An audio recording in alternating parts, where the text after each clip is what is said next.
Good afternoon, everyone, and welcome to the Winston-Salem City Community Development, Housing and General Government Committee meeting for June the 15th, 2021. Due to the Safer at Home order, all committee members are participating virtually. For virtual meetings, committee members will be muted until asked to be heard. When there is a vote, it will be necessary to take a roll call vote. A committee member will be recognized, raise their hand, and state their vote. All the committee members are here, and they are Councilmember Annette Scipio, Vice Chair, Councilmember Robert Clark, and Councilmember Kevin Monday, and yours truly, Mayor Pro Tem Denise Adams. City Clerk, may we begin with the first?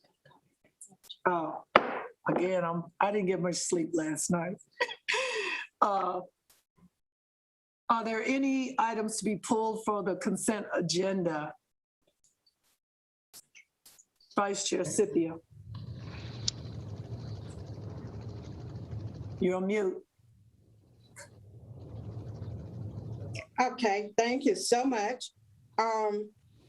C4, C1, C2, and C3.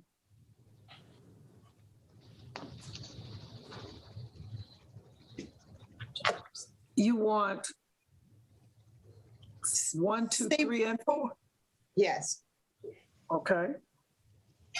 Are there any other items? Councilmember Larson. Yes, I just need some explanation on C5, please. C5.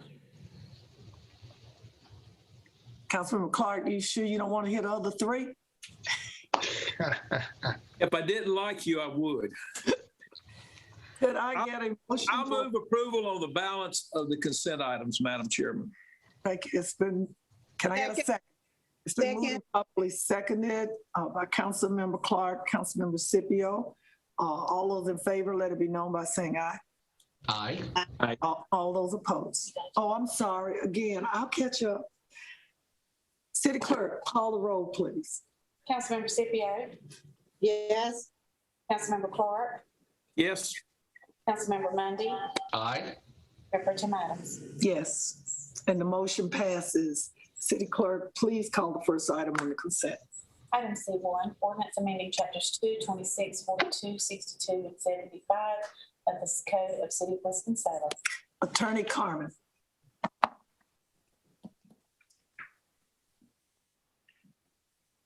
You're muted. You're Good afternoon, Mayor Pro Tem Adams, committee members, council members. This item is an item that was in the General Government Committee last month. It makes some technical changes to various chapters in the code, including some additional ones that were added. The change to Chapter 42 as it relates to junked abandoned vehicles, just a technical correction in terms of the definition. And also it adds changes to chapters 26 and 62 to allow for City Council to basically waive or reduce a sanitation lien for affordable housing purposes, just like the language that appears in the changes to the housing code and the vacant non-residential building code. I'll be happy to answer any questions. Councilmember Scipio.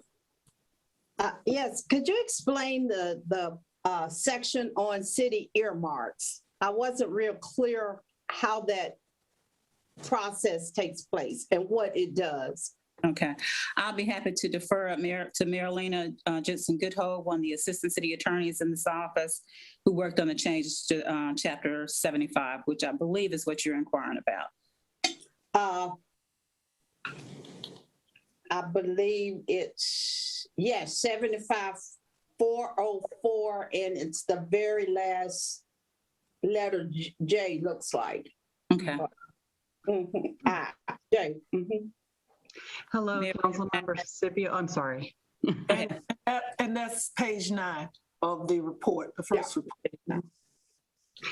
Yeah, hello, members of the committee. Yes, so what we're doing here is we needed to codify or formalize the process by which other city departments, besides the stormwater department, when they want to develop something, they've got to install some stormwater device to manage the stormwater runoff. And they have to put aside some money in order to guarantee the construction, the annual maintenance, the repair of that stormwater device. So we have that process in place in the city code for other types of developments, but we didn't have something in the code that specifically pertains to other city departments. And so that's what this does. And it's going to require that a city department earmark some funds, set them aside for that annual maintenance. And then every year, once the budget is approved, within 30 days, that department is going to show evidence to the city stormwater department that those funds are still there, still encumbered for the upkeep of the stormwater device. Thank you very much. Certainly, council member. Councilmember Scipio. If there's no other discussion, I move for approval. Second. It's been moved and properly seconded by Councilmember Scipio and Councilmember Clark. All those in favor, City Clerk, call the roll, please. I think Councilmember Larson has a question. Oh, I'm sorry, Councilmember Larson. Thank you, Madam Chairman. Could you just briefly on section 2-40, which deals with the 2/3 vote requirement, is this an optional thing that we're now exempt from having that requirement? Is that part of the state legislation? Is that we're choosing? Can you tell us what page you're on, Councilmember Yes, Larson? this is I guess it's item number 2. Section 2-40 ordinances, resolution, motions, where it talks about the 2/3 vote requirement for. Page 3. Thank you. Thank you. I'm just trying to understand, are we now opting out of that requirement, or is this now been eliminated entirely at the state level? It's been eliminated for certain things, the zoning matters at the state level for those things that are covered by the changes to 160D. So just for certain things. So yes, mandated by state law. All right, it still applies to other matters? Yes, it does. Okay. Thank you. Happy to answer any Comments. Councilmember Scipio has made the motion. Did I get a second on that? Yes. May I have a roll call vote, City Clerk? Councilmember Scipio, Yes. Councilmember Clark, Yes. Councilmember Mundy, Aye. Councilmember Adams. Yes. Motion has been approved. City Clerk, please call the next item. Item C2, ordinance amending chapter 10, article 5, division 1, entitled Housing Code of the Code of the City of Winston-Salem. Attorney Carmen. Yes, again, this is an item that appeared on the May general government agenda. This is basically making changes to the city's minimum housing code that are dictated by the changes made to state law in chapter 160D of the general statutes. And as I mentioned before, the biggest change deals with the type of orders that are issued. In particular, it used to be, or as of right now, an order could be issued requiring property to be repaired or vacated and closed, depending upon the category of the repairs. When this passes, the option to vacate and close will not be available as it is now. It will only be available if in fact, it is necessary to vacate the unit because the repairs are such that significant harm would be caused to the occupant to make the repairs while the occupant's there. So essentially the vacate and close order will be limited, pretty much goes away. Now the orders are to repair, unless it falls in the demolition category, then it's repair, demolish, or demolish. So that's the biggest change. The other thing, which is not required by state law, but based upon prior discussions, I felt maybe it would be appropriate to include this provision, which is a provision that allows for, again, the reduction or waiver of a demolition lien or assessment for affordable housing purposes. So those are the primary changes. I'd be happy to answer your question. Thank you. Councilmember Scipio. Thank you very much. I thought this was a wonderful ordinance to read and how it defined all of the terms of housing.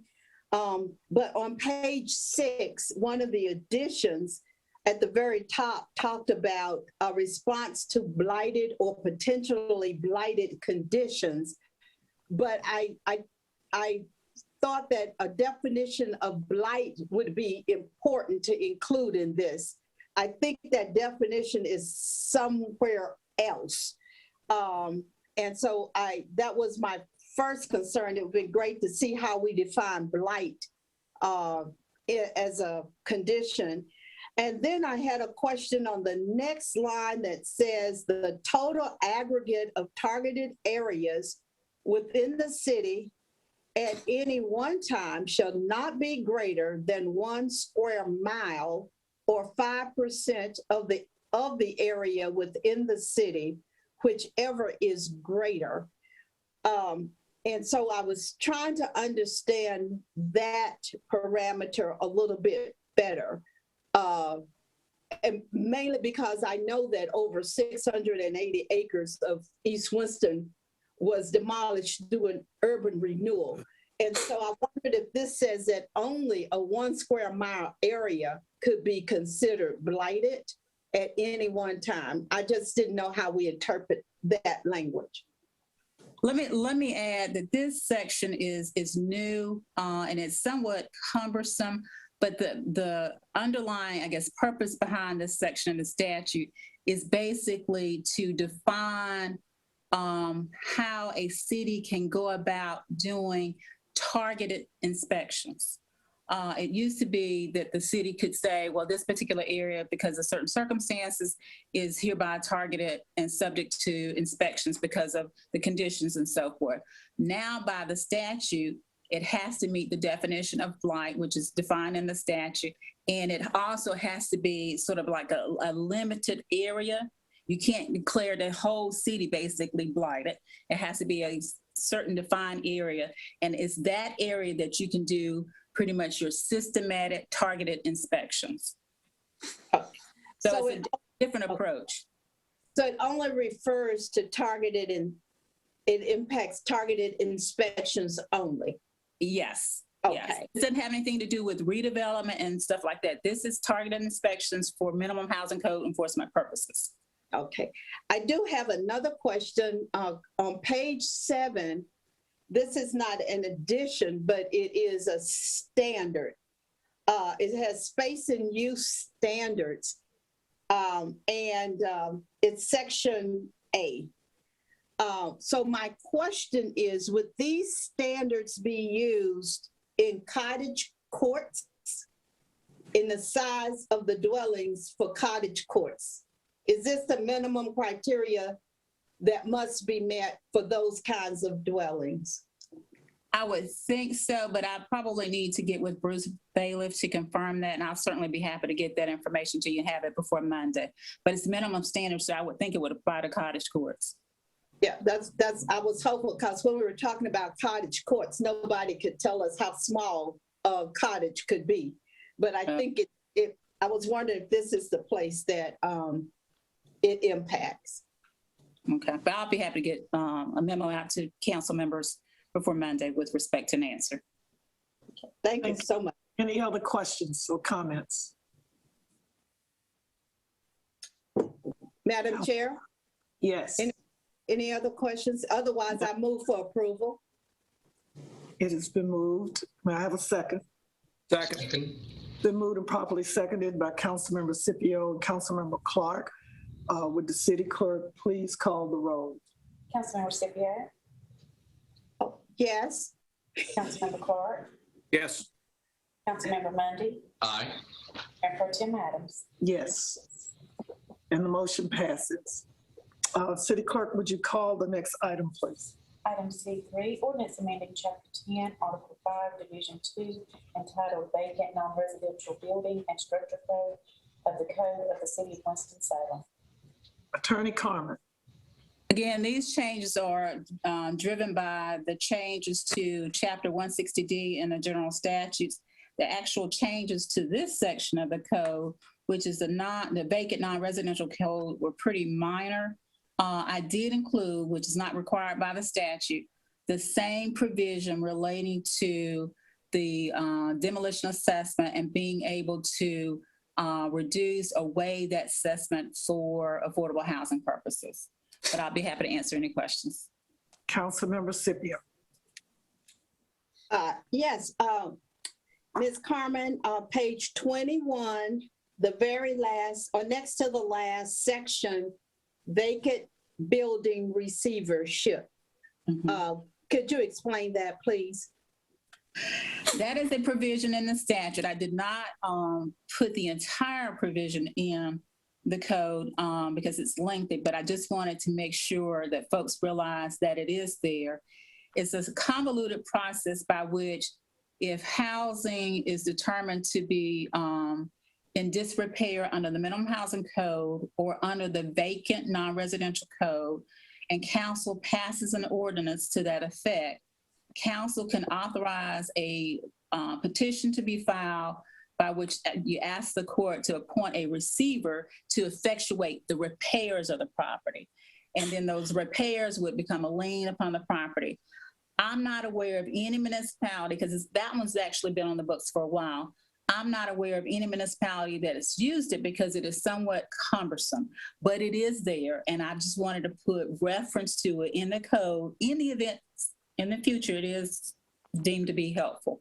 But it's a process that allows essentially council to file a petition in court asking that a receiver should be appointed to effectuate the repairs of property and potentially demolition, but I think it's mainly repairs. So is this something we have, that we have a lot of properties that get on our demolition rolls for years and years and nobody does anything, that we could literally petition the court to give it to, that we will be allowed to put it into receivership and make the property be repaired, and then we put a lien on it? Is that what that in essence is? That's a simplistic way of describing it, but it's not as easy as that. But yes. But okay, it's just another tool in our toolbox that we can use to. It's a cumbersome. To make the neighborhoods better and the properties better. In theory, yes. In theory, okay. Are there any more comments or questions? Madam Chair, if no other questions, comments, I move for approval. May I have a second? Second, Mundy. It has been moved and properly seconded by Councilmember Scipio and Councilmember Mundy. City Clerk, please call the roll. Councilmember Scipio, Yes. Councilmember Clark, Yes. Councilmember Mundy, Aye. and Mayor Pro Tem Adams. Yes. Please call the next item. Item C4, resolution approving naming of the footbridge across Salem Creek at the end of Liberia Street in honor of Wade Bayou, located in the East Ward. Councilmember Scipio asked this to be pulled. Yes, this is one of those wonderful stories I just wanted everybody to know about, and why this is a very important naming opportunity. We just had a ribbon cutting at Happy Hill Park that was redone. But if you had looked through or walked through the woods, you would walk into Salem Creek. And before the 1942, the people who lived in Happy Hill, the African Americans, in order for them to get to downtown or to Salem College, they had to walk across the creek. To make it safe, they had put down stones and boulders so you can go across the stepping stones to get to the creek. One day, a woman fell and broke her leg, and that motivated one of the residents, Mr. Wade Bidding, to do what most citizens should do. It's called community engagement. And he contacted the alderman at the time and requested that a footbridge be erected so that the residents of Happy Hill would not have to fall into the creek just to get to town. That footbridge was indeed erected. And it's over 70 years that he made that request. And his family approached and said, "You know what, it'd be nice to name that footbridge after him."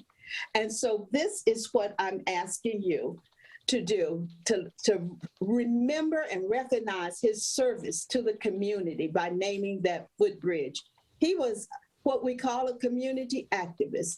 Not only did he get the bridge installed, but Happy Hill for years never had house numbers. And without house numbers, the mail could not be delivered. The residents of Happy Hill had to walk to the post office in Salem to get their mail. But Mr. Bidding decided to get addresses on every one of those houses. And with that, the mail was delivered to everyone's house. Some things we take for granted, but some things are missed by the majority population. But when we have mindful community activists like Mr. Bidding, we need to recognize his contributions. And I hope that by naming this bridge in his honor, it will motivate other residents to take a different interest in their neighborhoods and their communities and bring to light those things that they're having to endure that could be corrected with just a simple request. So that's why I wanted you to know that story, and I hope that you will move this forward. With that, I'd like to move that we approve this resolution. I have a motion. Could I get a second, please? Second, Monday. Motion has been approved and seconded by Councilmember Scipio and Councilmember Monday. City Clerk, please call the roll. Councilmember Scipio, Yes. Councilmember Clark, Yes. Councilmember Mundy, Aye. Mayor Pro Tem Adams. Yes, the motion has been approved, the item. Next item, please, City Clerk. Item C5, resolution approving naming of Quarry Park in honor of Timothy A. Grant. Who asked for this?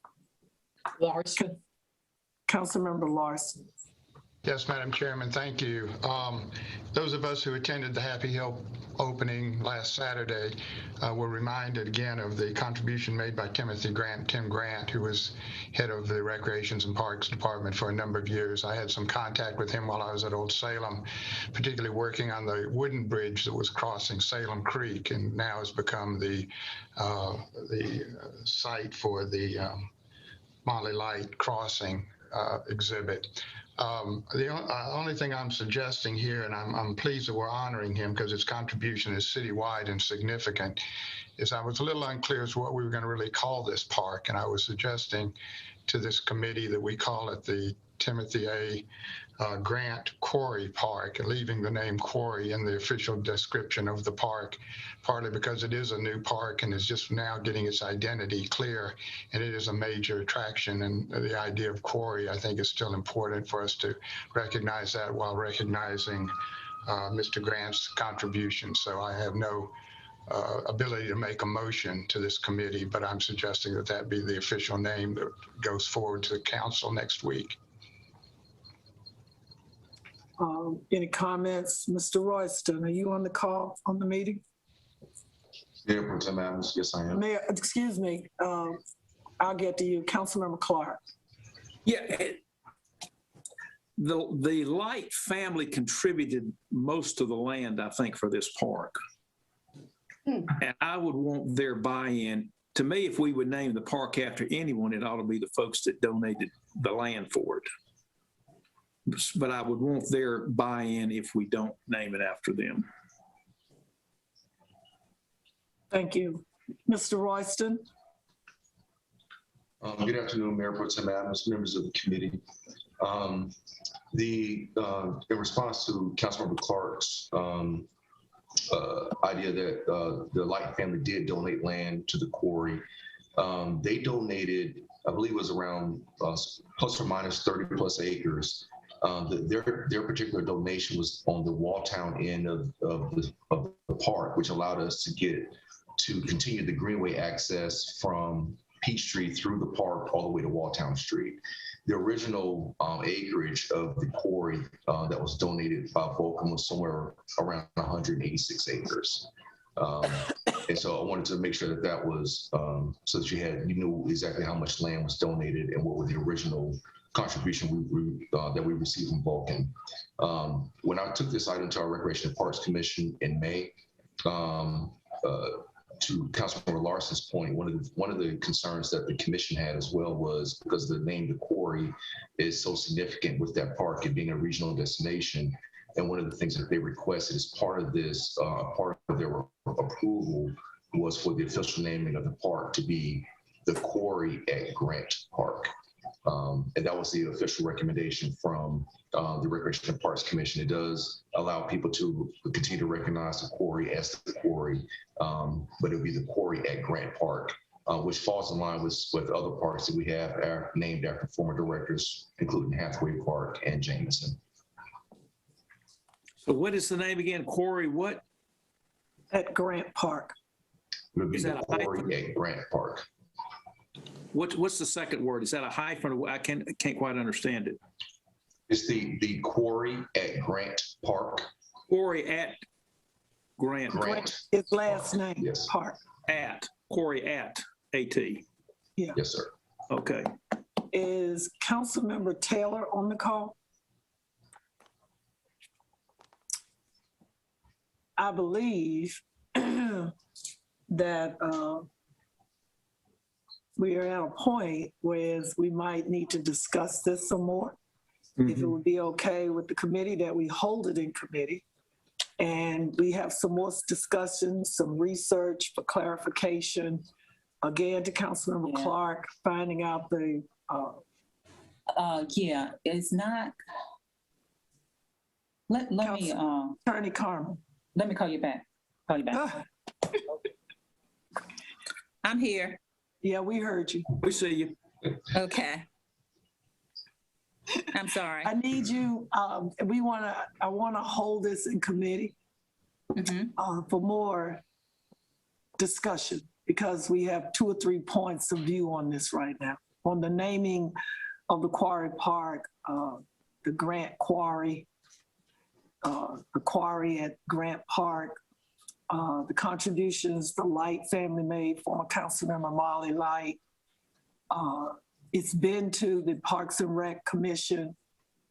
They feel like it should be a certain way. So in order to ensure that we respect the input of everyone, I would like to hold this in committee because there's not like a timeline to this. It's not like the quarry's going anywhere. Madam Chairman, Is that all right? I think with we should. the Yeah, I think we should It's ask fine. the Vulcan company as well if they gave Put some 150 more acres. people- Okay, You Just be can sure hold we it in committee. okay. So we don't need a vote or anything. I mean, Right. you can make it official and vote to hold it in committee. That's fine if you want to do that. Thank you, Attorney Carmen. May I have a motion to hold this item in committee? So moved. Second, It has been moved and probably seconded by Councilmember Clark and Councilmember Scipio. City Clerk, would you call the roll, please? Councilmember Scipio, yes. Councilmember Clark, Yes. Councilmember Mundy, Aye. Mayor Pro Tem Adams. Yes, and the motion passes to hold the Quarry Park naming item C5 in committee. We have completed the consent agenda, and now we move to the general agenda. I would like to move item G3 to G2 and G2 to third because we have Mr. Matt on the phone with us and he has a meeting, if that would be okay with everyone. Okay? City Clerk, please call the first general agenda. Item G1, Minority and Women-Owned Business Enterprise Annual Report for the fiscal year 2019-2020 and Disparity Study Implementation Plan. Mr. Rao. Good afternoon, Mayor Pro Tem Adams and members of the City Council. This is an information item report on our fiscal year 2019-2020 minority woman-owned business expenditures, as well as an update on our disparity study implementation plan. I'd like to recognize Jakira Westbrook, who's our Diversity Inclusion Manager in our Office of Business Inclusion and Advancement, who will make the presentation this afternoon.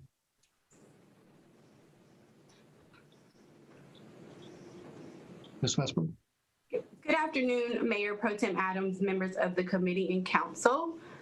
So this afternoon, as been stated, I'll be providing the MWBE annual report for fiscal year 1920, as well as the disparity study update.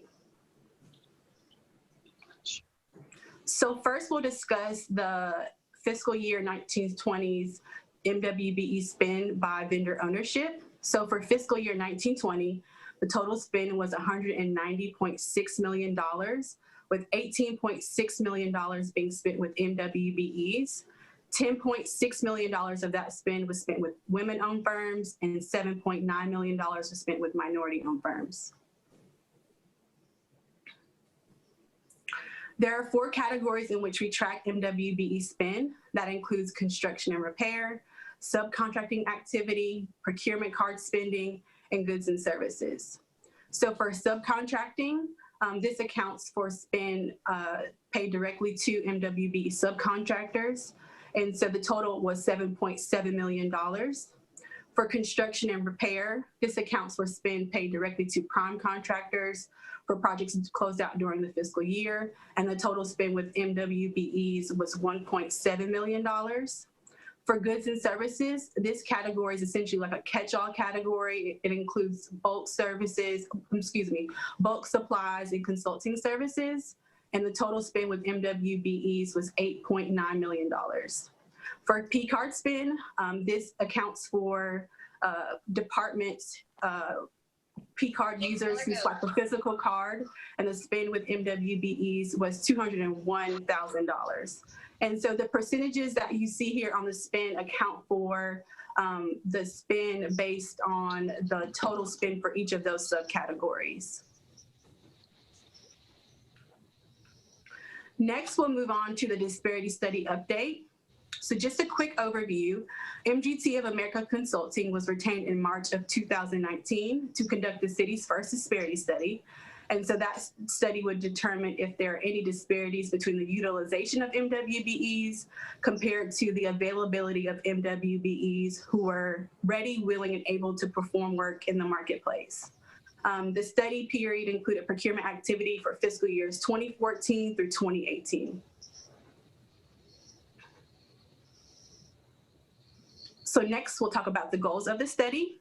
So one of the goals was to determine if any barriers affected the participation of MWBEs, to identify the availability of MWBEs based on both the business present and headquarters, to analyze the contracting and procurement data, to determine if discrimination attributed to any of the identified disparities.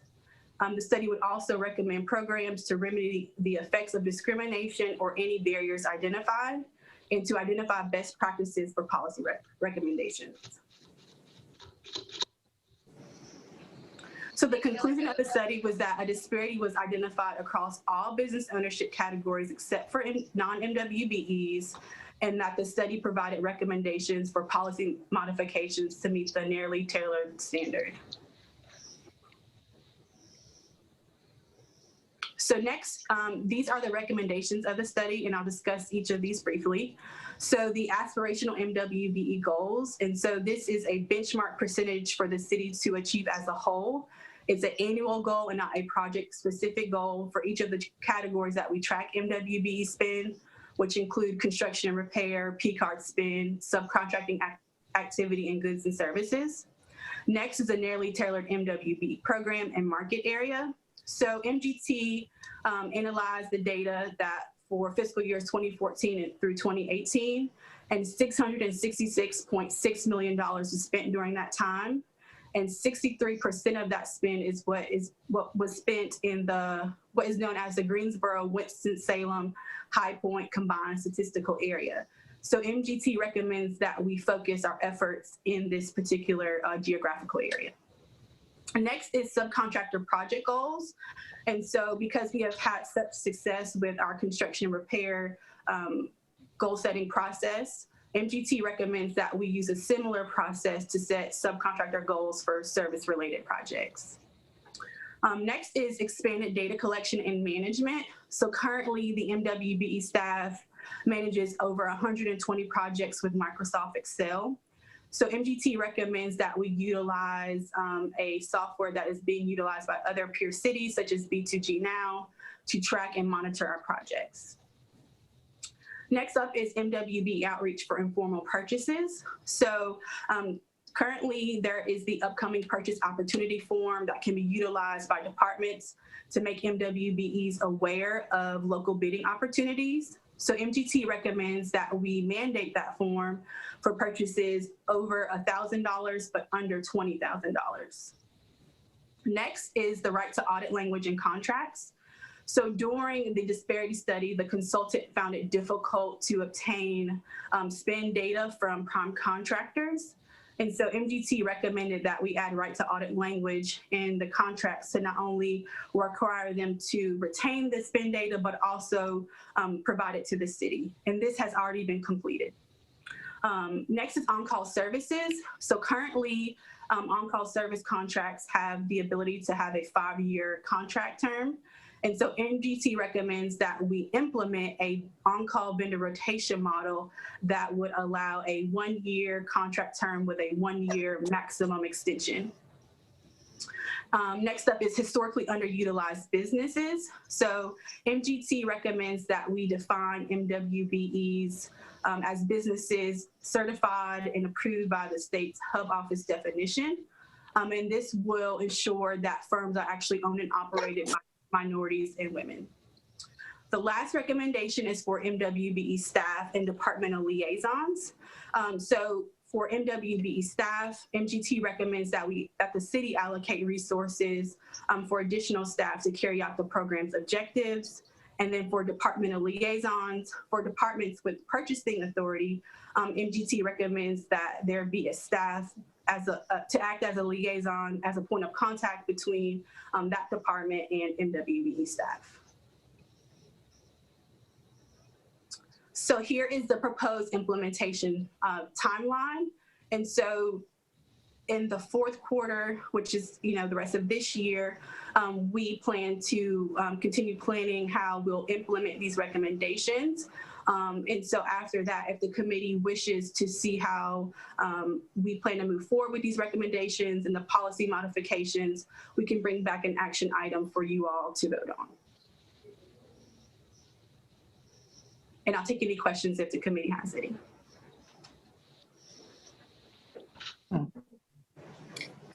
Councilmember Clark. Thank you, Westbrook. Thank you very much. Thank you, Mayor Adams.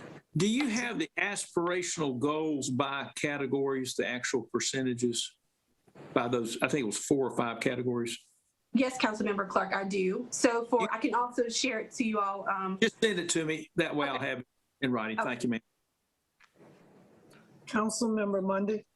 Thank you, Chair. I have 2 quick questions.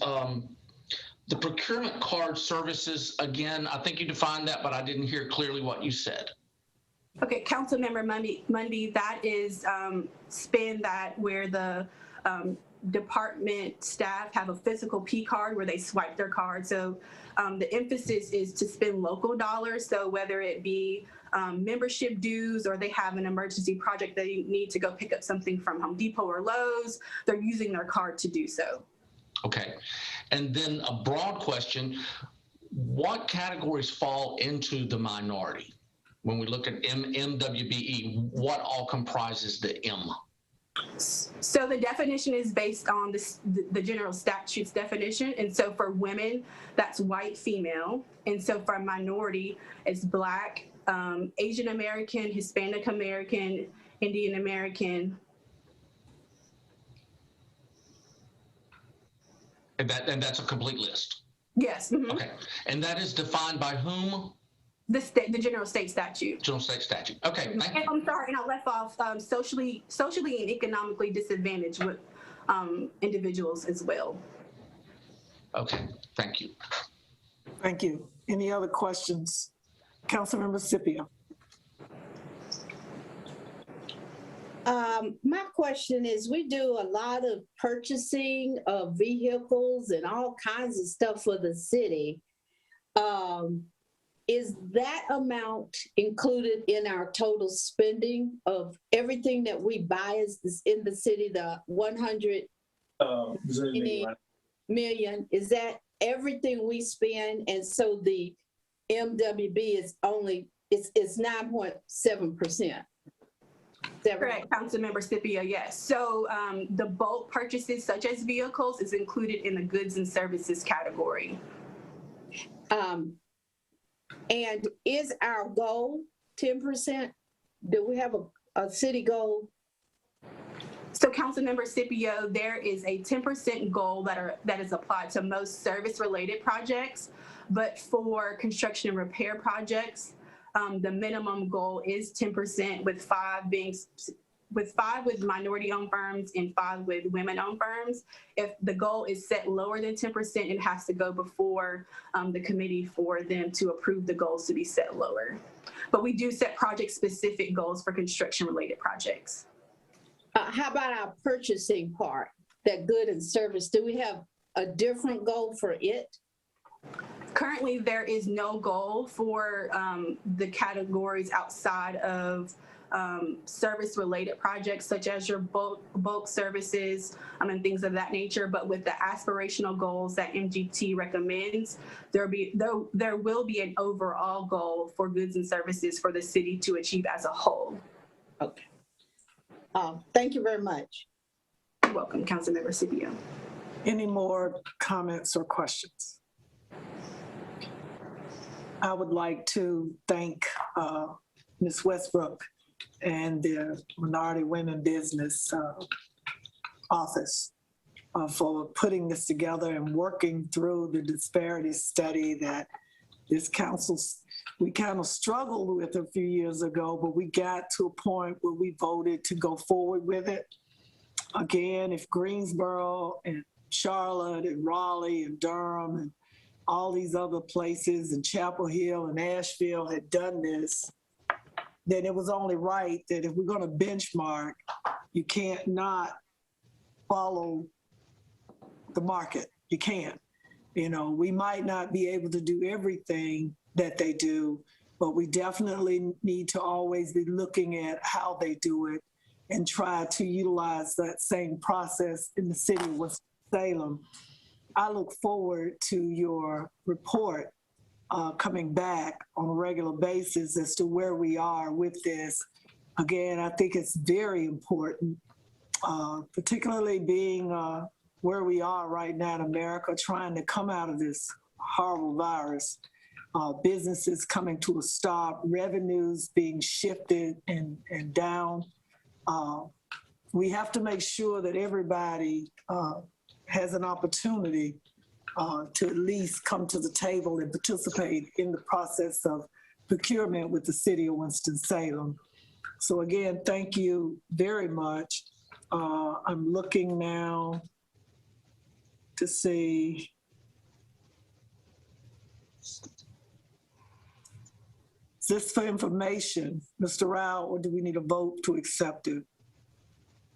Ma'am, this is for information only. I just think that we're looking, if you want us to come back with more detailed information about, you know, how we may change our policy, and then we can bring an action item at that point to make those formal changes. Absolutely. Again, when we do these studies and everything, there's got to be some output or an end goal, some product from it. And this is it. We are, you know, changing the way we do business. And that's a good thing. I think you should, Ms. Westbrook, bring us report on where you go from here after today. I think it would be good if you kept us abreast of what you're doing, because ultimately it's got to come to us for a vote anyway. So to the committee and then the council. Will do, Madam Adams.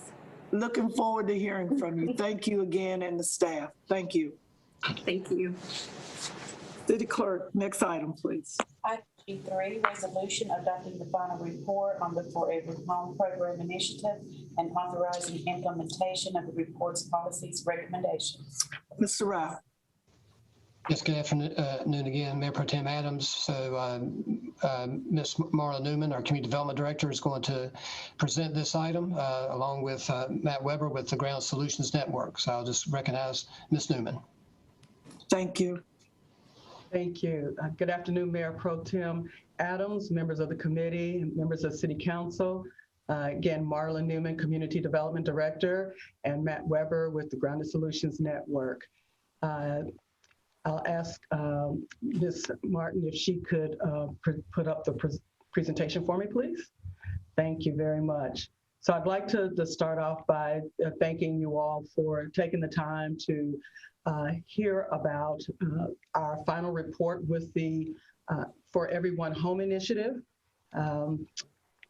Ms. Martin, could you go to the next slide, please? So this initiative was spearheaded by the Grounded Solutions Network. It was organized by them, staffed by them, led by them. And Grounded Solutions Network is a national nonprofit organization that works to build more inclusive communities around the country. Next slide, please. Grounded Solutions launched the For Everyone Home initiative in June of 2019 as an effort to catalyze action to protect affordability and diversity in growing cities before displacement pressures become too great. And when I say displacement pressures, it's what we often refer to as gentrification. Following a competitive application process, Grounded Solutions chose Winston-Salem along with Indianapolis and San Antonio to participate in the inaugural class for this initiative. You'll see a picture here. This is our team. Of course, 3 of our members are on the call today. Mayor Pro Tem Adams, our Planning and Development Services Director, Aaron King, was on the team, as you see. Paula McCoy was also on our team and led our community engagement efforts, which included a number of in-person and online meetings, focus groups, study circles, and one-on-one interviews.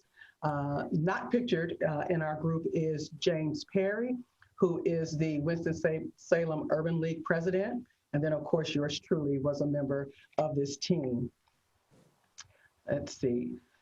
We were guided, well, let me go through actually the steps. So the steps of the process, you see we had the selection in June 2019, the launch of the program in July 2019. There'll be a photo of us coming up shortly on that.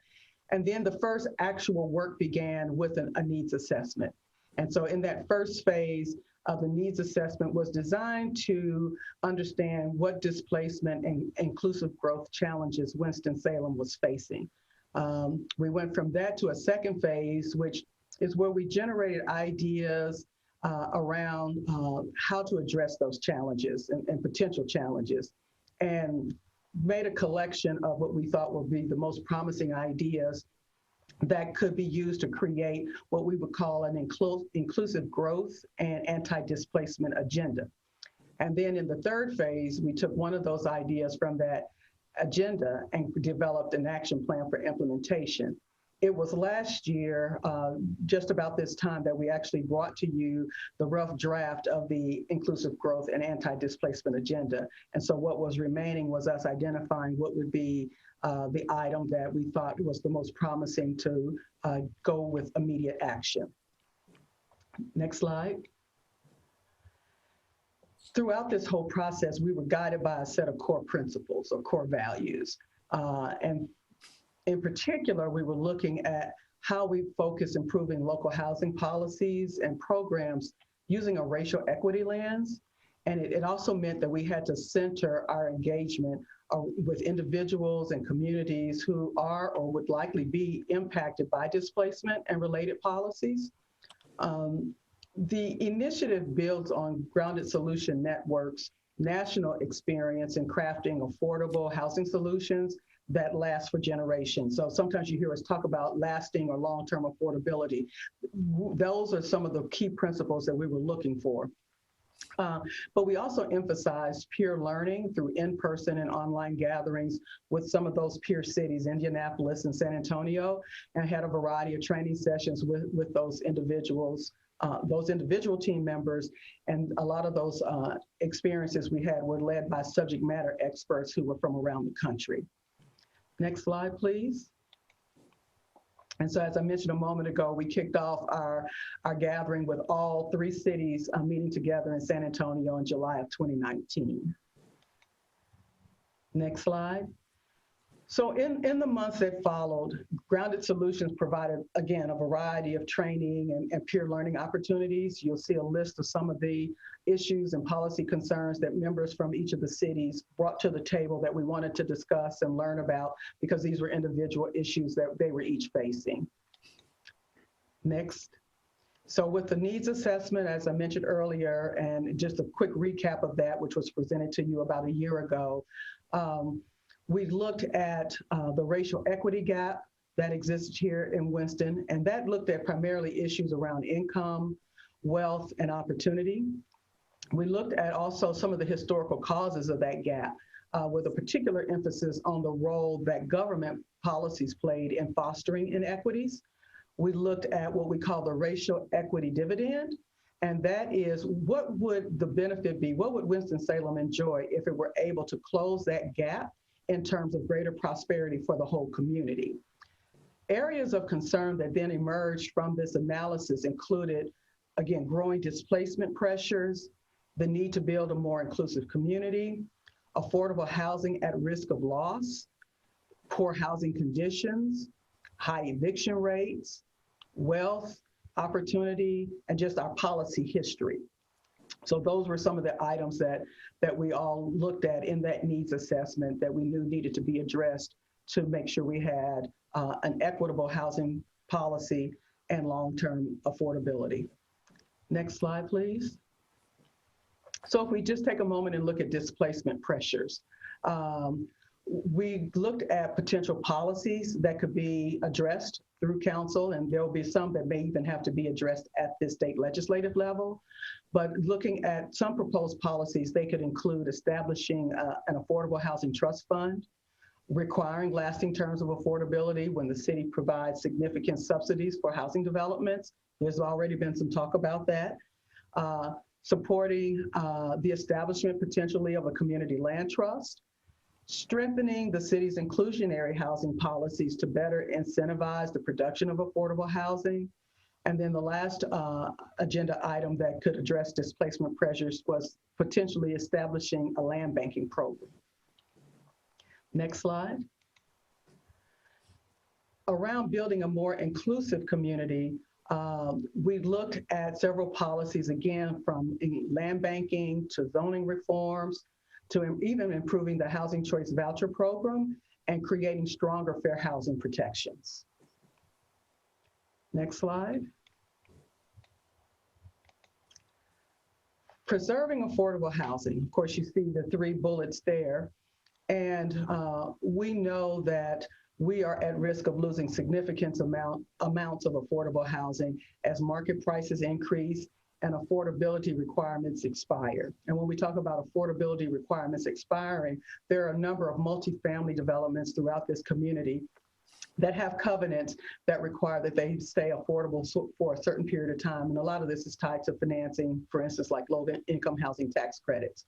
We have a number of properties in our community that will be coming to the end of their affordability requirements in the next 2 to 3 years. So we look at addressing how we emphasize preservation and what city policies we can create that help us preserve our housing for the long term, creating lasting affordability, again, when we provide significant subsidies, and looking for how we create more resources for housing preservation. Our next item would be improving our housing conditions. So of course, that's a major concern for us.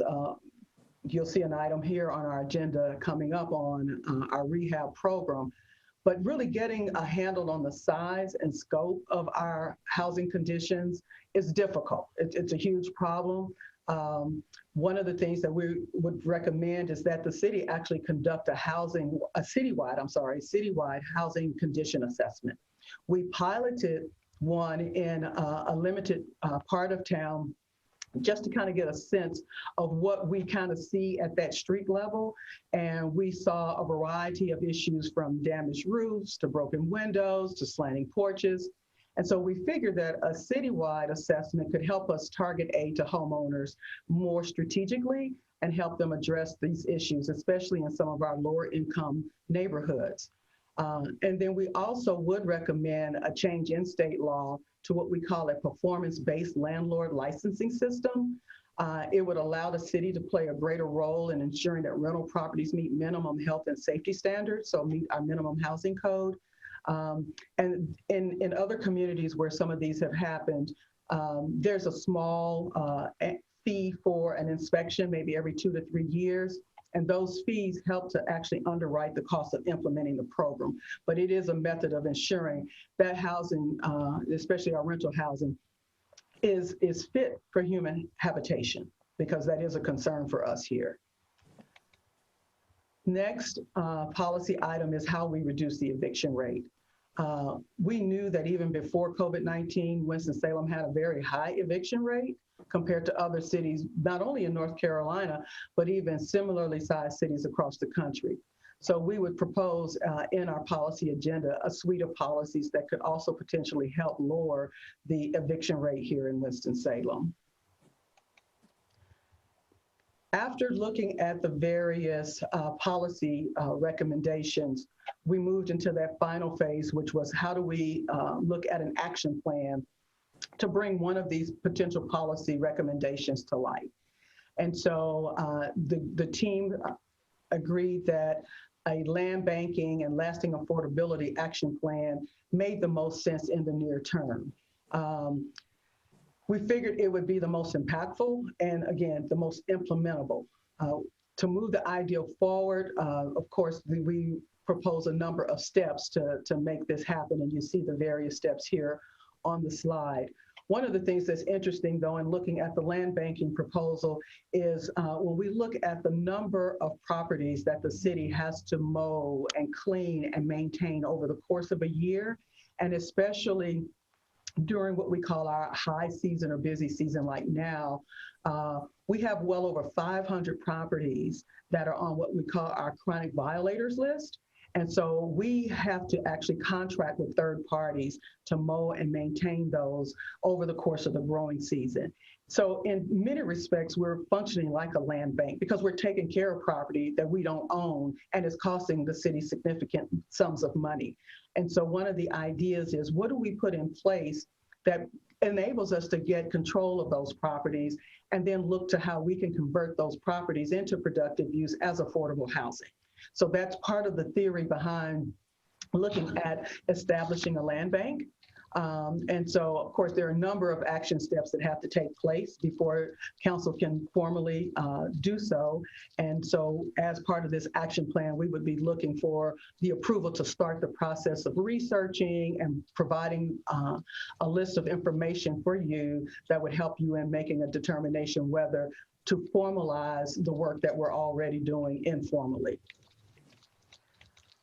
On the next slide is actually where you see the details of both the policy agenda that I did a brief overview of, as well as the details on the action plan that we are proposing around land banking and lasting affordability. And these two items are in your agenda packet.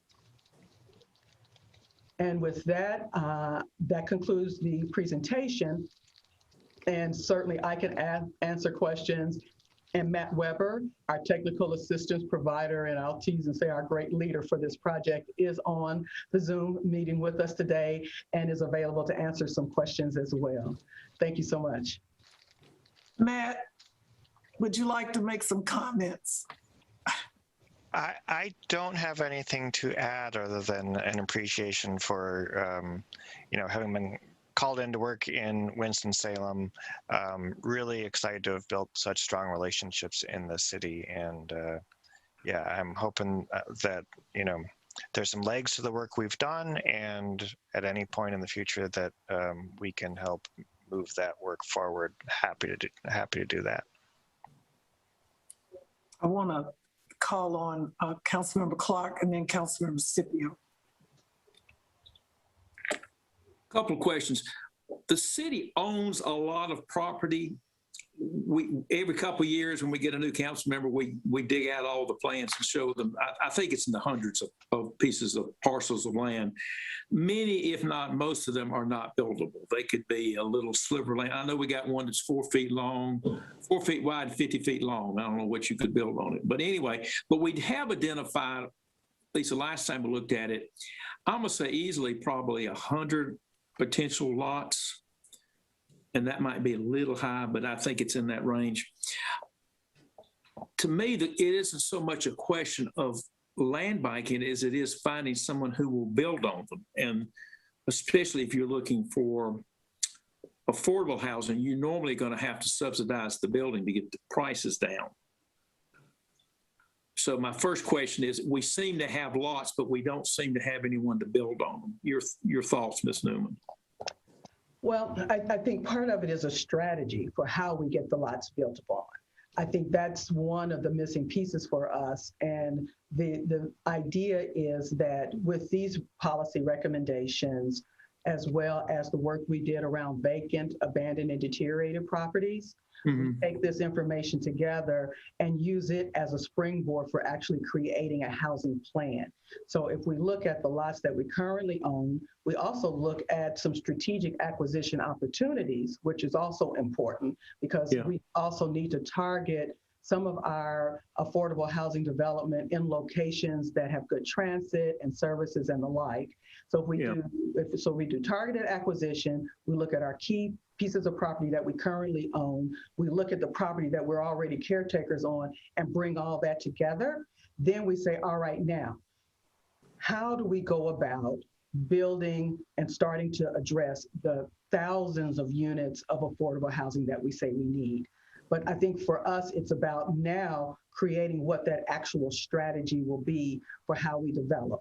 And there'll be a variety of methods that we use, but we also have to look at how we fund the actual development of those units. But when we talk about this particular initiative, it's not just do we build it, but how do we make sure it stays affordable for the long term? Because of course we know, like with low-income housing tax credits, you have 15 years and up to 30 years in some cases, but generally a minimum of 15.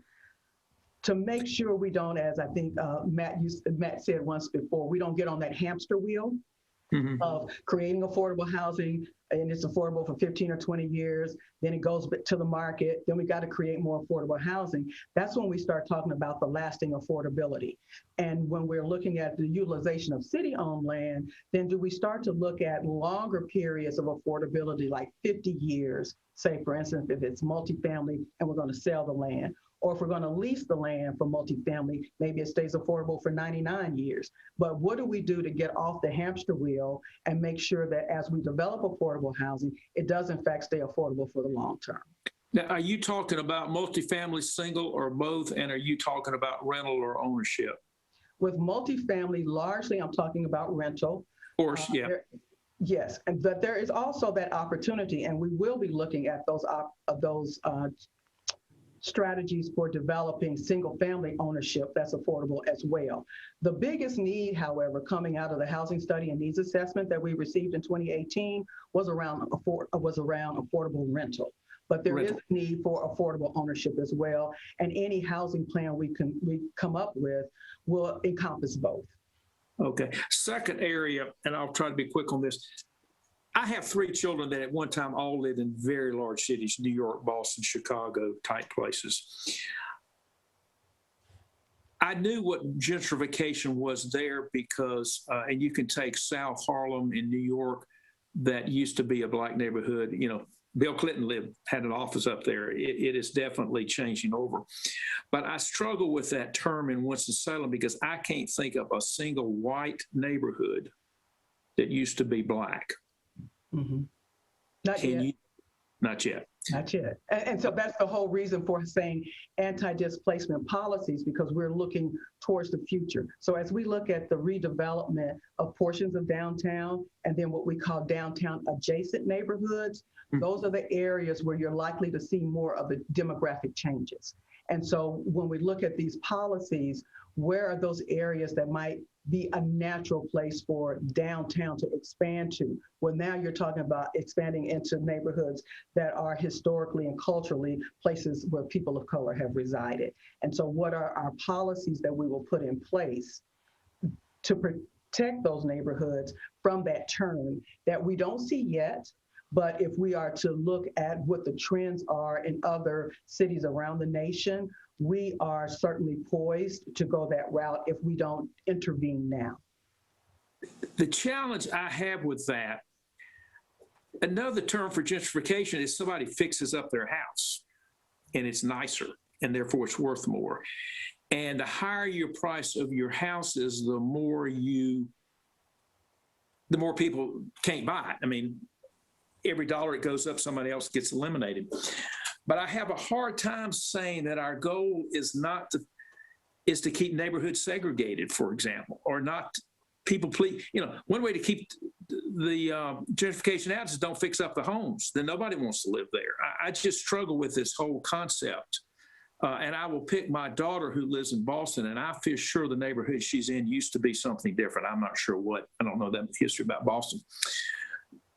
But that's because she could either go across the river where she could still walk to work, or she could go 30 miles out and ride the train in for 45 minutes each morning. And she chose to go across the river, which used to be, I think, a different type neighborhood.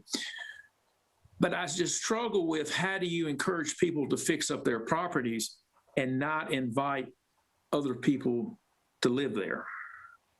So I think part of it is understanding what gentrification is and what it isn't. And some of this is not just about race or segregation. It's also culture and history and identity. It's also about helping lift all boats. So as we talked earlier about the housing condition assessment, it's how do we understand what the needs are and how do we help to address those physical needs that maybe some people in community may not be able to afford to do on their own. So it's a variety of strategies, but first and foremost is the ability to allow people to remain in a neighborhood as it changes. Because a lot of times what happens is, as the neighborhoods change, then people become priced out and then are forced to move when that has been their community for generations potentially, right? And so it's about balance and giving people the opportunity to remain in a neighborhood when the neighborhood is starting to finally bounce back. Because far too often, we even invest significant public dollars into these communities to bring them back. And then the people who've been there through thick and thin are suddenly forced to move because the pricing has changed, even from a rental housing perspective. So it's really about giving people the opportunity to remain in community as a community is transforming to something better. Okay, thank you, ma'am. You're welcome. Thank you. Councilmember Scipio. Hi, Ms. Newman. I am so happy for the discussion that's coming forth. Thank you, Mr. Clark, for bringing in your perspectives. I just cherish that we have these open discussions. I have 3 questions concerning what we're talking about. First, Ms. Newman, we talked about land banking in the context of owning the land so we can maintain it. Is there a problem with our code enforcement system currently that landlords are not maintaining their properties and we're having to do 500 grass cuttings? Are we not giving them enough of a penalty as an incentive to cut it? Are they ignoring it and therefore building up lots of sanitation liens? They don't care.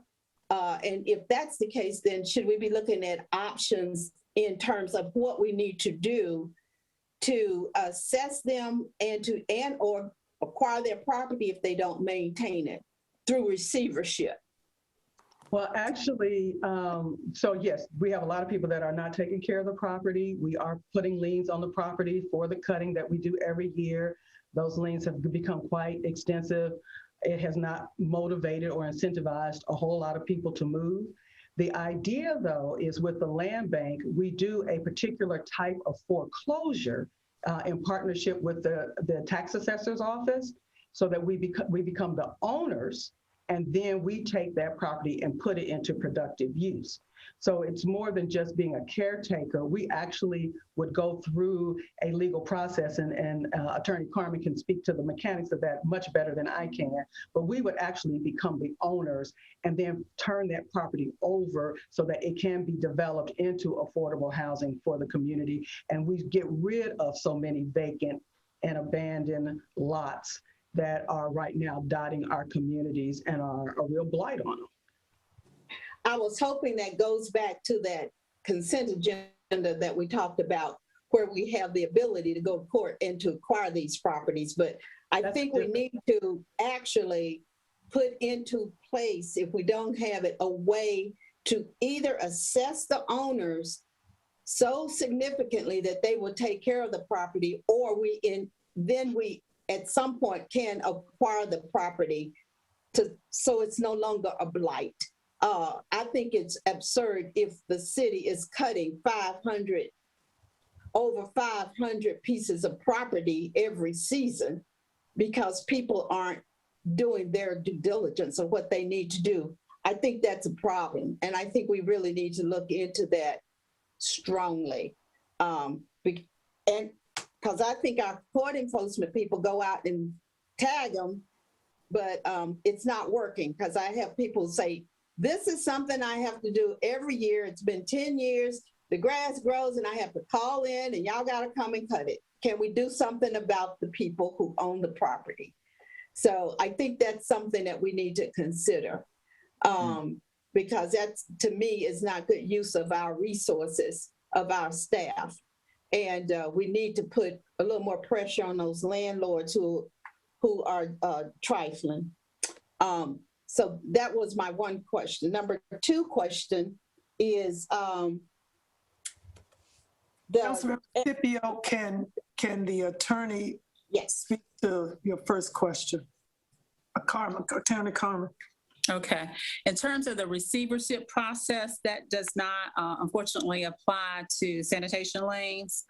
But I do think that in terms of the foreclosure process, tax foreclosure process, the MREM foreclosure process, that maybe with the tax office that could be pursued more aggressively with respect to trying to collect those sanitation liens and potentially own some of those properties that could be used for affordable housing purposes. Yes, thank you. Sure. My second question to Ms. Newman or Mayor Pro Tem, in the discussions around anti-displacement, what is it that people are saying? Are they saying they want to keep Black neighborhoods Black, poor neighborhoods poor? Because it's the flip side is the other part of your program, which talks about having a more inclusive community. So what is it we're trying to do? Are we trying to be more inclusive? That means we're trying to have racially mixed neighborhoods, communities. Are we trying to change what our poorest census tract neighborhoods look like by doing something that shifts that? Are people saying they want their neighborhoods segregated, and yet we are saying we want them to be inclusive? Because I hear it, they don't want gentrification, which is moving them out, but they want to stay where the rents are low and they don't matter who the neighbors are? Or are we really saying they want to have segregated neighborhoods because that's what they're used to? Councilmember Scipio, I've not had any conversation with anyone who's asking to keep the neighborhood segregated. What I have been hearing is that people want their neighborhoods to have the same amenities and resources and investments of city dollars as other parts of the neighborhood that appear more prosperous. A lot of people are asking that we do, in fact, have mixed income, mixed cultures, and mixed race communities. We've had them before. But more than anything, people are asking that those neighborhoods receive some of the same kinds of investments so that people can enjoy the same kind of quality of life that other parts of the community enjoy, regardless of race. It's really about how do I have a better quality of life for me and my family? And to the extent the city is investing resources, how can we ensure that those resources are invested equitably so that everyone enjoys those benefits? So I've not heard anyone who proposes that we keep communities either segregated by race or by economics. If you'll recall, I think we've been having some conversations about the city actually pursuing development of affordable housing as part of a mixed income development strategy. So that we do have a mix of incomes from low income to middle income, what we might even call workforce housing incomes to market, right? So that all children have the opportunity to grow up and find people who look like them, who have a variety of occupations and professions and the like, and then even have the opportunity, however, to get to know children and other people who are unlike them by terms of race. So I think that holistically for the community, we're looking at how do we develop policies and implement those policies in such a way that is inclusive racially as well as economically. Thank you. Yes, I have one more concern. yes, ma'am.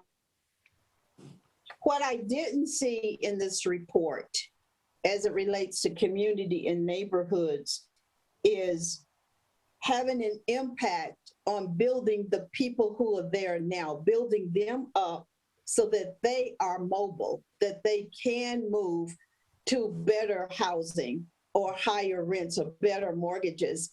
And I didn't see or read any of that as an outcome because no matter what you do with land banking or whatever else you're proposing, if we aren't getting the people ready, if they're not moving up, they won't be able to participate. And if they don't move up, then they get lost in the appreciation of the land value.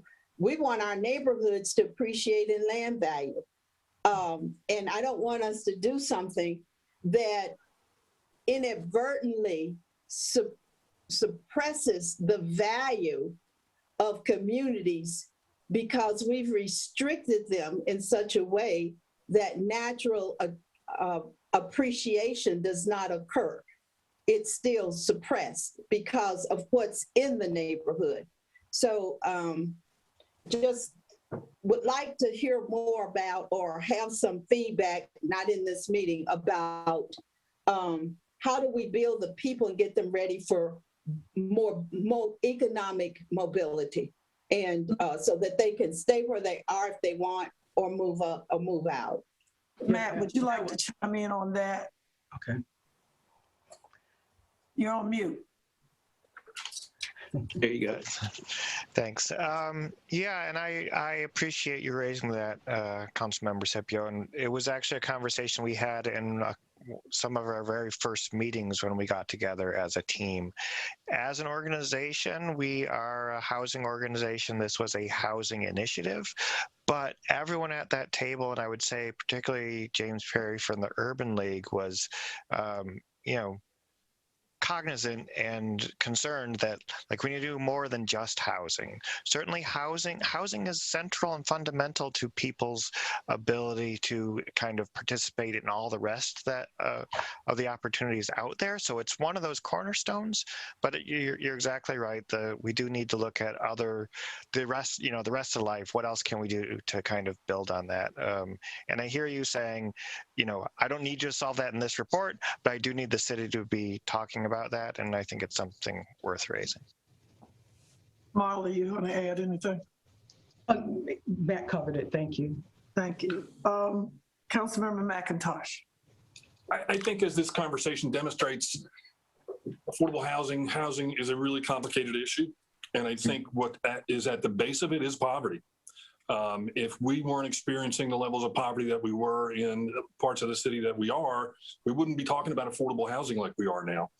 So how do you get at poverty? How do you solve poverty? Part of it is you try to guarantee or provide better housing, better healthcare, better education. So they're all sort of things that have to plug in to raising people's standard of living. You know, their health and happiness quotient has to go up. And so by addressing housing and by putting public dollars into the housing arena, we hope to be part of that whole uplifting process, but it's not a standalone fix. We don't just produce a whole bunch of, incent a whole bunch of housing units and expect the underlying poverty problem to go away. The sort of Occam's razor deal in this is that most neighborhoods are either have investment occurring or disinvestment occurring. And the problem that we're having in our neighborhoods that we're talking about is disinvestment has been occurring for a long time. That has to stop. We have to put money back into these communities, and we have to find a way for people there to participate, hopefully in sharing the wealth, building some wealth, increasing home ownership, being a realtor. That's that hammer and the nail that I see in eliminating poverty or reducing poverty is to get people to be able to share into the American dream of home ownership. But not everybody's cut out for that. So we need to work on rental housing. One of the things that I think this study shows is that naturally occurring affordable housing is something that we need to encourage. And I think there are market forces that can step in and pick up some of that doesn't have to necessarily be funded by the city, the state, the federal government. And I know Ms. Newman and I have talked about this before, but finding a way to get folks who are on the sideline who would really like to be engaged in working in the community, finding ways to catalyze that and to get them involved. And to Councilmember Scipio's point about the frustration with us not being able to take over properties or to get landlords to do the right thing. I think as everybody comes on council, we all go through that stage of this can't be right. This can't be what is allowed. And then we all go through this stage of, okay, well, the law says that we can't really do anything about it. And it's incredibly frustrating. And I know Councilmember Clark in a meeting with the county, there's some tension back and forth about why doesn't the county do more about foreclosing, and they have their particular view on it. So it's complicated, but this was a deep dive, and I think we're coming out of it with some really good strategy points and ways to really focus on what we can do and realize that there are things we can't do, and just get as much done as we can, incent as much as we can, and get as many units back on the market that are livable, that are good quality housing. Any more comments or questions? Councilmember Scipio. I do have one comment I do want to make publicly. If we're going to deal with land banking, I hope all the land that's banked is not in the eastern part of the city, in the poorest neighborhoods, because that will not change anything. If we're going to land bank, let's do it all across the city and a whole lot on the western side, because 52 is a divider. But Black people always had to go across 52. Everything we needed was across 52. What didn't come was from the west coming east. We have always gone east to west. So if we're going to do land banking, I will hope it will be around the entire city, and so that people of different economic levels can live throughout the city and not just in our poor census tracts, which were made by public policy and enhanced with redlining and enhanced with who came back after urban renewal, which was a lot of high density, low rental properties displacing our homeowners. So that's my comment for as we go forward. Do we need to adopt this report, Madam Chair? Yeah, we're going to adopt. I'll let you guys put a motion on the floor, and then I'd like Councilmember Clark, I'd like to make a few comments. May I have a motion, please? So moved. Clark. Second. All right, it's been moved and properly seconded by Councilmember Clark and Councilmember Scipio. City Clerk, may I have the roll, please? Wait, I want to make some comments, my bad. Yeah, make your comments. I missed that, Councilmember Clark. You're supposed to stop me. I want to thank Matt Webb and everyone for Grounded Solutions for everyone's home. I want to thank Marla and Aaron and James and Paula. I want to thank all the staff that helped to work on this project with us, as well as the mayor, the council as well. The other cities and all of us that all competed for this grant, we had our hopes. All of us had the same passion and the same drive. And that is what you feel across America for people that are really in this thing to create affordable housing or housing, mixed use, market, rental, tiny, cottage, it doesn't matter. Senior, doesn't matter. We just want to see something come up from the ground, like Grounded Solutions, up in the communities. We found out early, like we kind of already knew, it's not going to be easy, especially after the housing crisis 10 years ago, especially with COVID, that it came and raised the prices of wood and building material for houses. But this was what do they say? It was a project of love. A project of learning. Indianapolis and San Antonio. We went there, we went to Atlanta, we got to see some land banks, we got to see how other cities bigger than us are dealing with this affordability piece. And trust me, as Marla said, their issues of displacement and gentrification are in full effect in those communities, full effect. And they were surprised that Winston-Salem, we couldn't say that it was actually happening here. And they kind of laughed at us and said, it's coming. It's coming because it's just coming. So the fact that we were able to be a part of it and to start to look to solutions of how we could be more proactive in ensuring that the community is not uprooted and disenfranchised like it was during the 40s and 50s and 60s and 70s and 80s.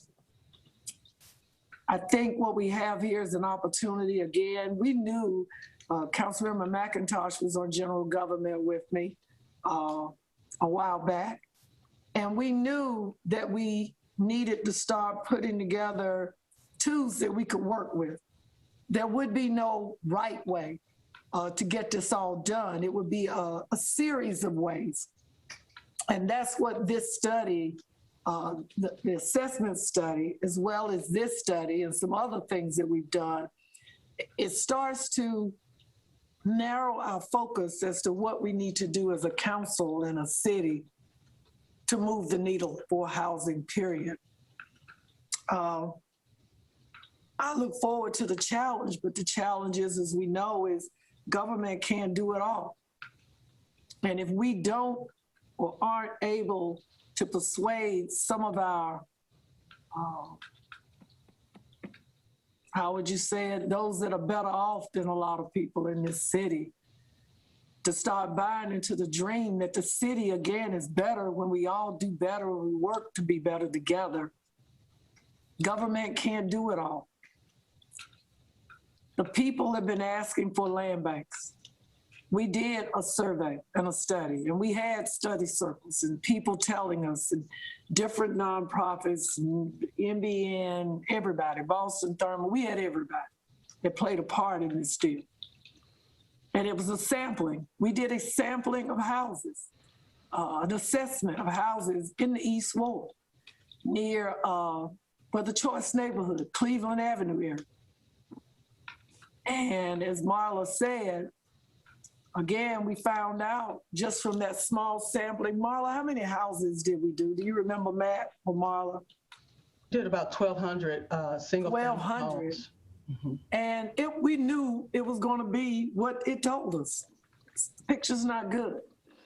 And Councilmember Scipio, as Councilmember McIntyre said, trust me, when I came on the council, I just couldn't believe that we were cutting everybody's grass and nobody was giving us the money. And people were calling the council members and saying, you need to do something, and the law has our hands locked. The county has our hands locked. And that's why we drafted a series of bills to the legislature to try to stop some of this madness. But Matt, again, I want to thank you. I want to thank you for your patience. I want to thank you for your friendship. I look forward to all the projects we're going to work on going forward, because they're going to be more. I look forward to hopefully seeing my Indianapolis and San Antonio family again, versus on all those Zoom meetings and web meetings and rings and Teams and everything else. But we got our work cut out for us, Winston-Salem City Council and staff. We do. And I just hope that all of us have the fortitude and the passion to stay the game, stay focused. We can't eat it all in one bite. We got to do like the strategic planning. We got to pick 1, 2, 3 and go with it. So at this point now, City Clerk, would you please call for the question? Councilmember Scipio. You're muted. I was even looking at the little red line that says muted. Yeah. Yes. Councilmember Clark. Yes. Councilmember Mundy. Aye. Mayor Pro Tem Adams. Yes. And the motion passes. Thank you very much. Will the City Clerk call the next item, please? Item G2, resolution approving modifications to lending guidelines for the CDBG Home Rehabilitation Program to realign with program objectives. This is Mr. Rao.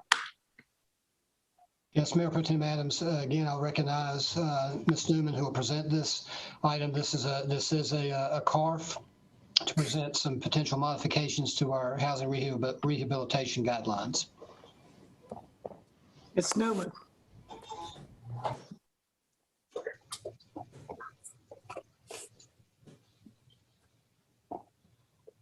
Good afternoon. Again, Mayor Pro Tem Adams, members of the committee, and council members. We come to you again today, the Community Development Department, to discuss revisions to our CDBG home rehab lending guidelines. And I specify CDBG home, those are our federally funded rehab guidelines. So for the projects where we invest the federal funds.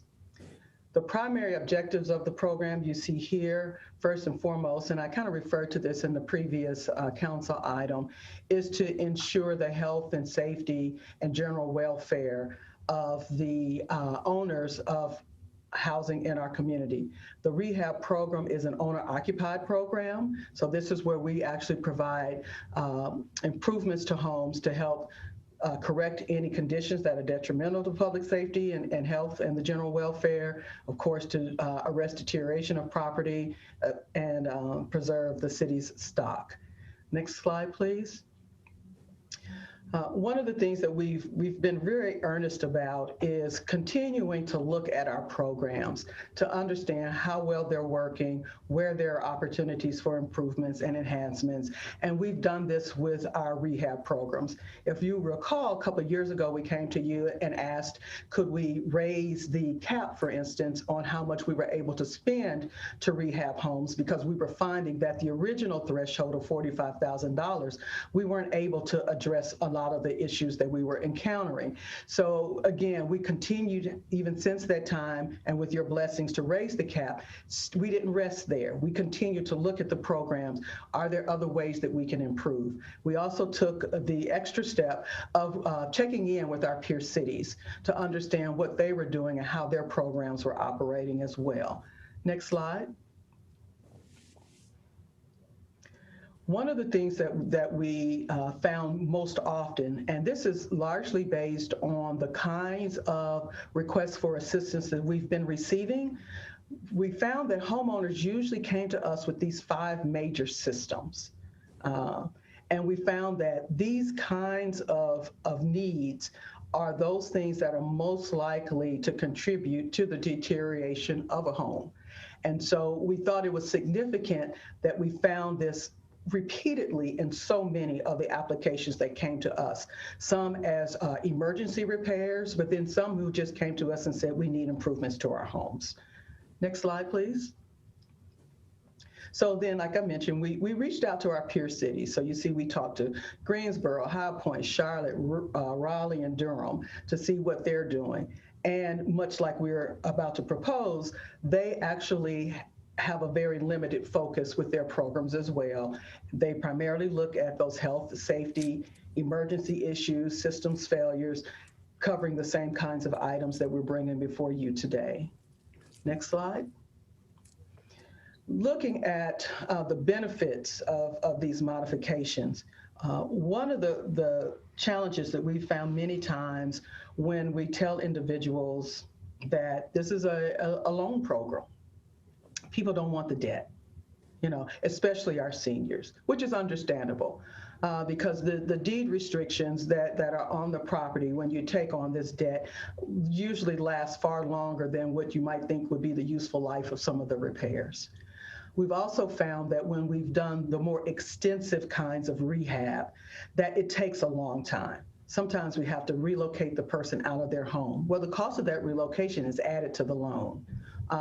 So doing a program that's more narrowly focused can help expedite the time that it takes to get the work done. It also enables us to focus on skilled trades and people who are licensed to do certain work. And these are the kinds of work, and I'm jumping down a little bit, but these are the kinds of items that require that you pull a building permit, and they actually are inspected by our building inspections department to make sure that the work is done according to code. And you don't get into some of the other subjective kinds of things about potentially paint color, as an example. As we've often told folks, we offer 2 colors of paint, white and white, right? Well, if in your home, sometimes you want something more and better. This is for real repairs and life, health, safety kinds of issues. And as you see here, compliance with the minimum housing code and ensuring habitability. Next slide. Again, I mentioned this a moment ago, by focusing on those major systems, we can also look at reducing the lien encumbrance. So right now, when we do rehab work, there's a 20-year lien on the property. If we focus just on those major systems repairs, overall, we're looking at a lower amount of investment, and I think then we can make the argument that we should have a shorter period of time for the deed of trust or the lien encumbrance on the property. Next slide. One thing I want to emphasize, this does not impact the TURN program. This change that we're proposing is for the federal funds that we receive. The TURN program, which is funded by our local bond dollars, will not be impacted by the proposed change. So TURN will continue to function as it has. And here you see that we have those designated neighborhoods, and we focus on preservation, leveraging private investment, and maximizing targeted impacts. So those are more of your home improvement and renovation kinds of projects that we have been able to do with TURN. Those will remain. So I really wanted to make sure I emphasized that the changes we are proposing will not impact the TURN program and those local dollars that we have been expending for rehab. Next slide. So just a brief summary, we're looking at focusing on those major systems that you see here, roofing and gutters, electrical, plumbing and water heaters, heating, ventilation and air conditioning or HVAC, and structural issues and flooring. And we're also proposing that the deed of trust be reduced from 20 years to 10 years. And with that, I'll entertain questions. And on the call with me is our Senior Project Supervisor, Deidre Pender, who is the lead on our lending division. And so we're both available for questions. Thank you. Any comments or questions? Councilmember Clark. Ms. Newman, how many houses do you think there are in Winston-Salem that would fall under this category of needing these types of repairs? Wow. 10,000?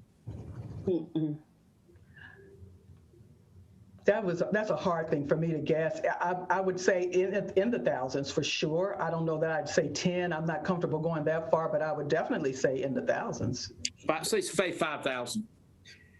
I just did the quick math. If you spent $50,000 on 5,000 houses, it's $250 million. And if you did $5 million a year, it would take you a lifetime. It would take, what's that, 50 years, I think, to get them all done. And in the meantime, once you did it at the beginning, after 20 years, you'd have to come back again. Point being, we're talking about an astronomical amount of money. How much do we have per year in this federal money? Generally dedicated to rehab, we are ranging in the area of about $500,000 to $750,000, depending on the year. But one thing to keep in mind, we're not looking at replacing everybody's systems all at the same time. So, it depends on what somebody comes to us with. So we could do a $6,000 HVAC unit, a $7,000 roof, so we're looking at how do we spread those limited dollars and tackle those critical issues, systems that people are experiencing, rather than trying to do the full $50,000, $60,000 rehab. Okay, but it was your department that asked that we raise it to 40,000, right? Well, we actually asked to raise it to 65 because we were finding that we were having change orders that would come in because additional issues would be found, and the 45 wasn't covering it. But what we're also finding is even today, the 65 isn't covering it, and we're still getting those kind of change orders. And at the end of the day, we're like, what is the most critical thing that people need? And they need those systems. And we said, maybe we need to pull back and just focus on the greatest need for safety and health. Do we differentiate between owned and rented houses? This is only owner occupied. Okay. My point of all these questions is if we want to make a dent, to make a difference, we can't spend $50,000 a house. You run out of money before you leave a block. So somehow we got to come up with a program that maybe it is $5,000 to $10,000, and maybe you don't get everything you need, but at the same time, if the roof's leaking and the hot water heater doesn't work and you got a rotten joist or something, you can easily run that up. I don't have an answer other than if we literally have thousands of homes that need major, major repairs, we've got to come up with a system that's less than $65,000. And I have no idea how to do that, by the way. I'm just here to tell you what to do, but not how to do it. But I also think realistically, and when you say you're reducing the lien period, are you forgiving these loans, or what are we doing there? After 10 years, and that's what we would do. That's what we would do now. Well, let me mention this. Right now, they have payments depending on the income. These are in fact loans, and so the loan length of the loan and the length of the lien are 20 years. So we would be looking at reducing that time frame to 10 years because overall you're borrowing less. And so we think that then the length of time that we ought to have that restriction on your property should be less. Yeah, of course, I don't know if we want to spend $65,000 and then they sell it the next week and make a good profit on it. But anyway, it's a heck of a problem. It gets back to something Mr. McIntosh said earlier, that housing is very, very complicated. And the numbers that I have come up with to truly do this are beyond astronomical. They get into the billions of dollars when you really do the math. And every 15 to 20 years, to me, a hot water heater maybe lasts 15, a roof 20, 25, HVAC 15 to 20. I mean, they all go in cycles. I don't have an answer. I just recognize that you got a tough job, and I'll leave it at that. Thank you. Ms. Newman, would you tell them, if you have available, how many rehabs we did last year and where we are this year, if you have that? Take a rough stab at it. Last year, and that's a tough year because of COVID, but I'll say, like, in the last 2 years, if I look from 19 up till now, we've probably done somewhere in the neighborhood of close to 100, I would guess, between 19, 20, and this year thus far. And actually, we have outpaced a number of our peers in terms of the number of loans that we process and the jobs that we undertake. But of course, we did have a significant drop off once COVID hit. Can you also expound on how eager people are to get in this program? Oh, yes. We keep a running wait list, and we process those what are called urgent or emergency repairs first and foremost. We went through an open application period late 2019, and we were working through that list when COVID hit. So we've continued to try to work through those individuals who had indicated an interest in having their homes rehabbed, while simultaneously working urgent repairs and emergency repairs as well. And so when people call us, even though we haven't had another open application period because we've been working through the last list, we just continue to add people to the wait list and address those issues and repairs as we get to them, as we work through the list. So we keep a wait list. Councilmember Scipio. Yes. Ms. Newman, I think your department, given how it's staffed, does a good job. It's not always wonderful because there are a lot of complaints from the residents. The application period can take a long time. Once it can take, even for emergency repair, it can be 4 months before the repair is done. I personally believe your department is understaffed, given the amount of work that is needed. I think these 5 areas, though, are the areas that qualify for emergency repair. And I know you're saying that's what you really have been focused on over the last several years, is the emergency repair.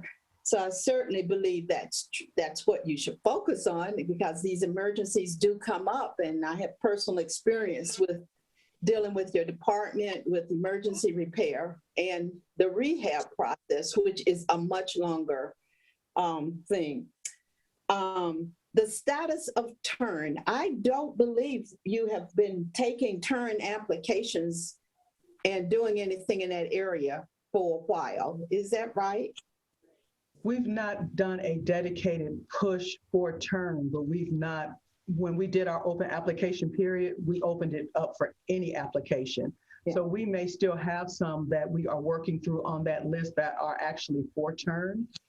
But when we opened up for applications, October 2019, it was broad, just applications no matter what, be it in a TURN neighborhood or otherwise. So there may even still be some on that list.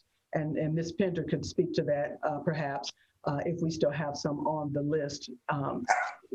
I think that the difference is whether we have actually opened up a new application period so that we could then speak to accepting TURN applications or applications in general.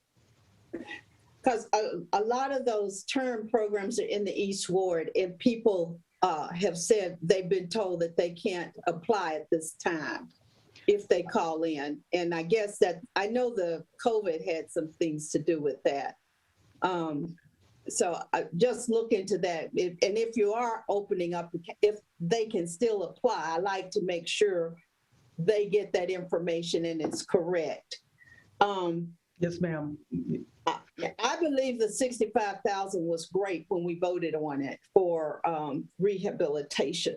One of the things that it's faced, I know in my ward, in the East Ward, we have some of the poor census tracts.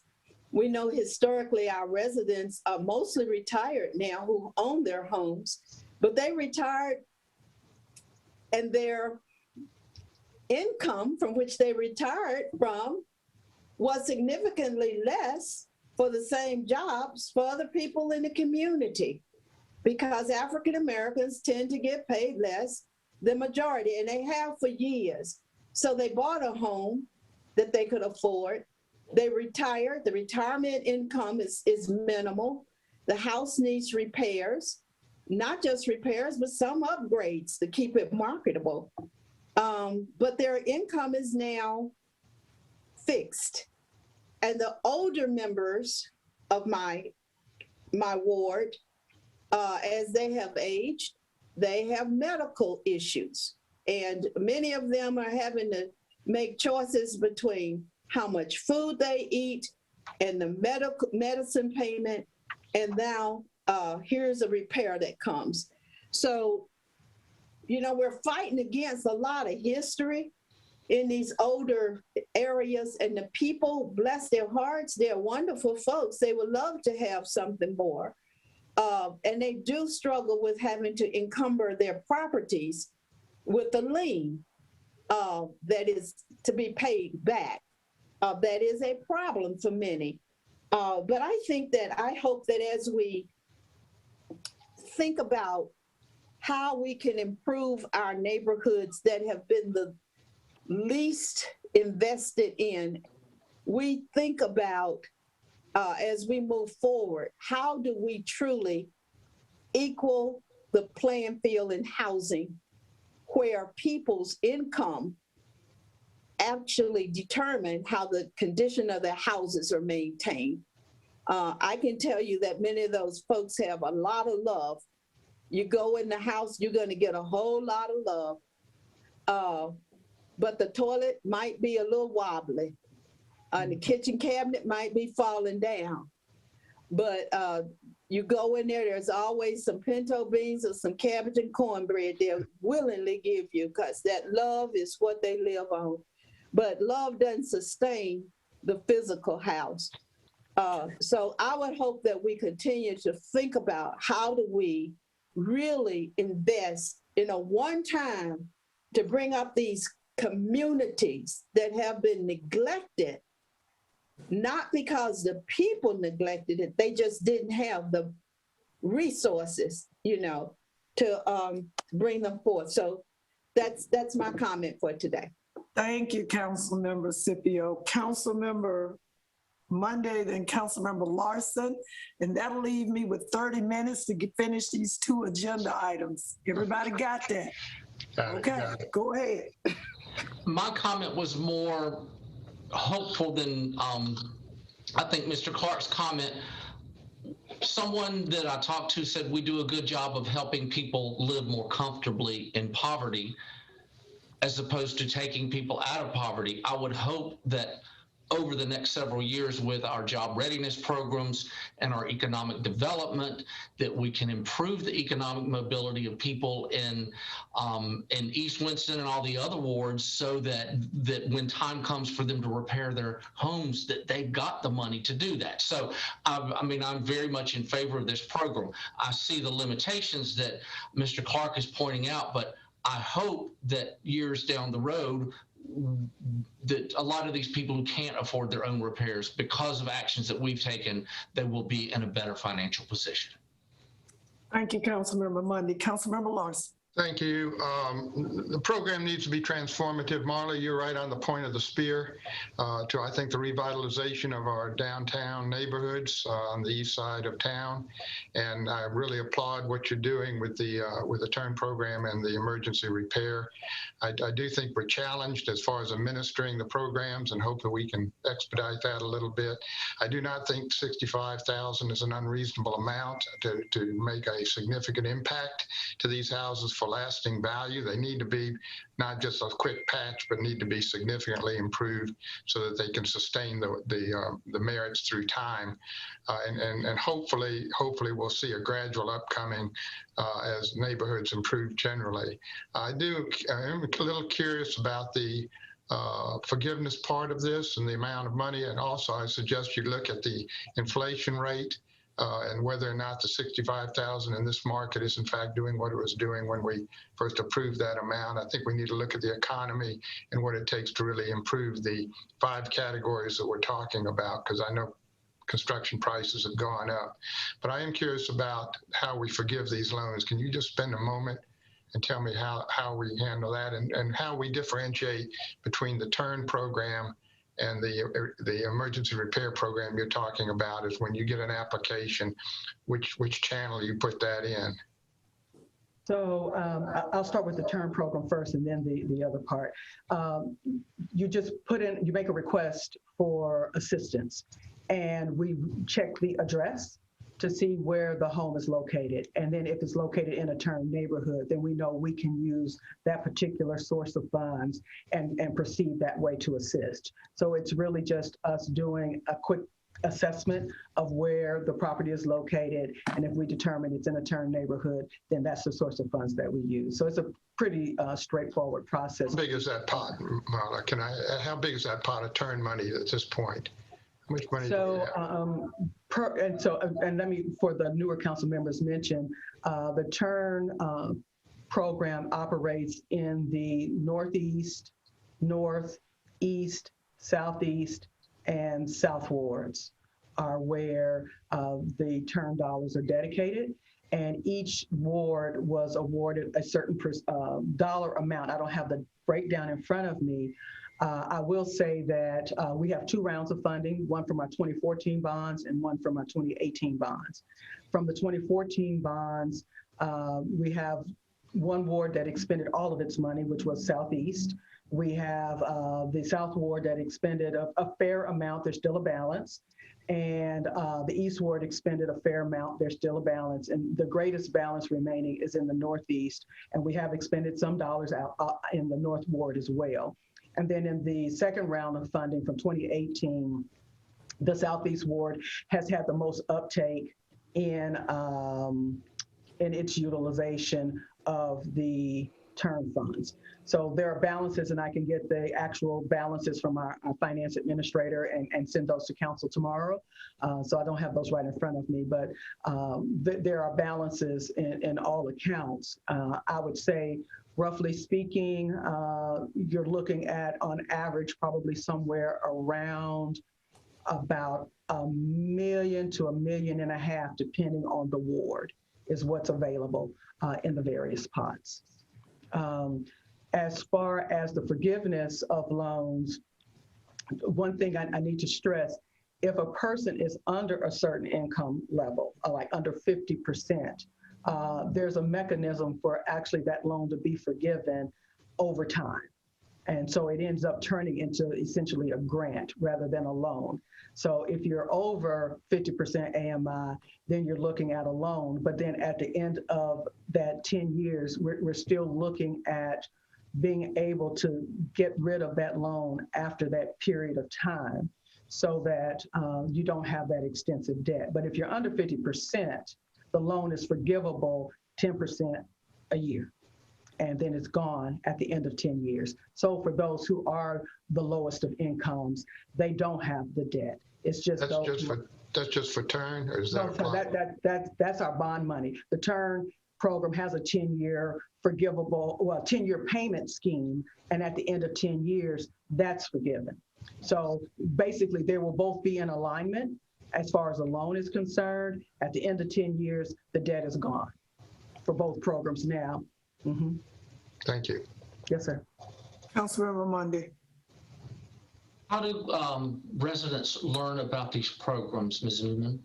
And I know I owe you an email follow-up too. So we have information, of course, on our website. And then we can also provide some direct information on the loan programs from Ms. Pender's department. So we can make sure we get any of the information out. I'll be happy to share it with you. I know I need to follow up with the one referral that you sent to me on our programs, but we have printed materials on all of our programs that we can provide. Okay, and of course, now, depending on your action today, we'll need a few days to update some materials, but we have printed materials in the office that we can certainly email out. Thank you. Yes, sir. Councilmember Scipio, and then we're gonna either move the vote to move this to council or something, but we got 2 items to finish because we won't meet anymore until August. Councilmember Scipio. So what we're about to vote on is to replace the rehab program, the one where we increase the limit to 65,000 to do whatever rehab's necessary, with this modified program, which says we will only address repairs in those 5 areas. Is that what we're voting on? No, we're proposing that we just focus on those 5 systems, because someone could have multiple systems failures at one time. And so we could still end up spending a significant amount of money. So we're not asking to change the cap as much as just narrowing our focus to the systems identified. Yeah. Mm-hmm. And it still stay at 65,000 is what you're saying, and whatever is needed in those 5 areas. Yes. Okay. All right. Councilmember Larson. No comment. I'm sorry. Can I get again, what the department is doing and staff are doing is trying to bring us in alignment with everybody else. I know that our intentions are always good when we come up with these new ideas or creative moments. And some of them could have been years ago, 2, 3, 20. But right now we're trying to align the fact that the money is not there, and the money that you had doesn't buy what it used to buy. And what we're seeing is people come in for rehab, and of course we find things wrong, but then all of a sudden they want some other stuff in the rehab that we don't need to cover. If you want extra this, then maybe they need to pay for the extra. But if we focus on the things that matter to quality of life, safety in the homes, and deals with basically the minimum code of government, then we should be fine. So what I'm asking you on G2 is, may I have a motion to approve the resolution and send to council on Monday? So moved, Clark. May I have a second? Second, Mundy. It has been moved and properly seconded by Councilmember Clark and Councilmember Mundy. City Clerk, may we have a roll call? Councilmember Scipio. Yes. Councilmember Clark. Yes. Councilmember Mundy. Yes. Mayor Pro Tem Adams. Yes, thank you, and the motion passes. Would you please call the next item? Item G4, information on Community Development Department engagement of consultant to assess the Winston-Salem Forsyth County continuum of care and recommend new plan to end homelessness. Mr. Wright. Yes, ma'am, Mayor Pro Tem Adams. So this is an information item that Ms. Newman will present to you here in a moment to engage a consultant to look at our continuum of care system and to see if there might be opportunities to improve that system. So turn it over to Ms. Newman. Thank you. Mayor Pro Tem Adams, members of the committee and council members, I won't walk through all of the elements of the information item for sake of time. I will just kind of do a quick synopsis because we've talked about some of our issues impacting persons experiencing homelessness now for a few months. What we know is that we adopted a 10-year plan to end homelessness back in 2006. That plan expired. Subsequent to that, a 5-year plan was created to look at how to build and move forward from the 10-year plan. While that was proceeding along, and although we were finding some challenges that we knew we needed to address, then came COVID. And that created a whole nother set of issues for us to factor into as we were implementing that 5-year plan. We provided you an example here of some of the temporary policies that were created or adopted by the COC in response to COVID.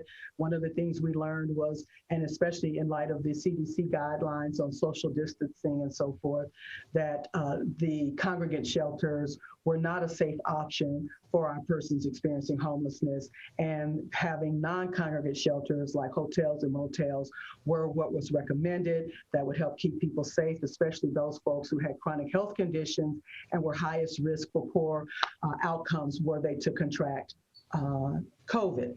We, thanks to you and your actions, created and stood up a medically fragile shelter for persons experiencing homelessness who did have those chronic health conditions. I'm happy to report that of the 109 persons we did house in that medically fragile shelter, that not one of them contracted the COVID virus. So that was a huge success. It worked the way we had intended. So we were proud of that. That shelter ceased operations May 20th of this year. But we knew that by that experience that we had and some of the gaps that we discovered were in our care system, that we needed to take another look. And so we thought that this was a great opportunity in light of what we've experienced to just take a pause and look at the continuum from top to bottom. Where are we finding the greatest opportunities for improvements and enhancements? And the other thing about this, doing it at this particular point in time, since we are going to embark on creating a 10-year housing plan, that plan needs to reflect housing for those experiencing homelessness. That's still housing. And so rather than have housing for persons experiencing homelessness in one silo by itself, it needs to be part of that overarching housing plan where we look at those range of incomes from 0 to 30%, 50%, and the like. And so what we would look for is putting out an RFP for a consultant who has experience, demonstrated experience in program evaluation, strategic planning, organizational governance, for organizations that serve this population. And even, like I said, even from the governance perspective, not just the service and program delivery perspective. So we would be looking for this person to provide some recommendations on best practices, how we align with the needs of our community, how we improve our service delivery, governance models, and the like. And so that's essentially what we're looking to do by putting out an RFP for a consultant to help us take a look at our continuum of care. And I'll answer any questions. Thank you, Ms. Newman. Any questions or comments or concerns? What? Get on with it. Councilmember Larson, you all got me. I'm ready for the wave of hands. Good. This is good. Again, Ms. Newman, thank you so much, you and the staff in community development and housing. Again, with COVID, it gave us an opportunity, an unfortunate opportunity that we didn't ask for. And if we could have said no, we wouldn't have asked for it. But it gave us an opportunity to see, not just in this area, systems and processes that we now need to pause and take a look at again.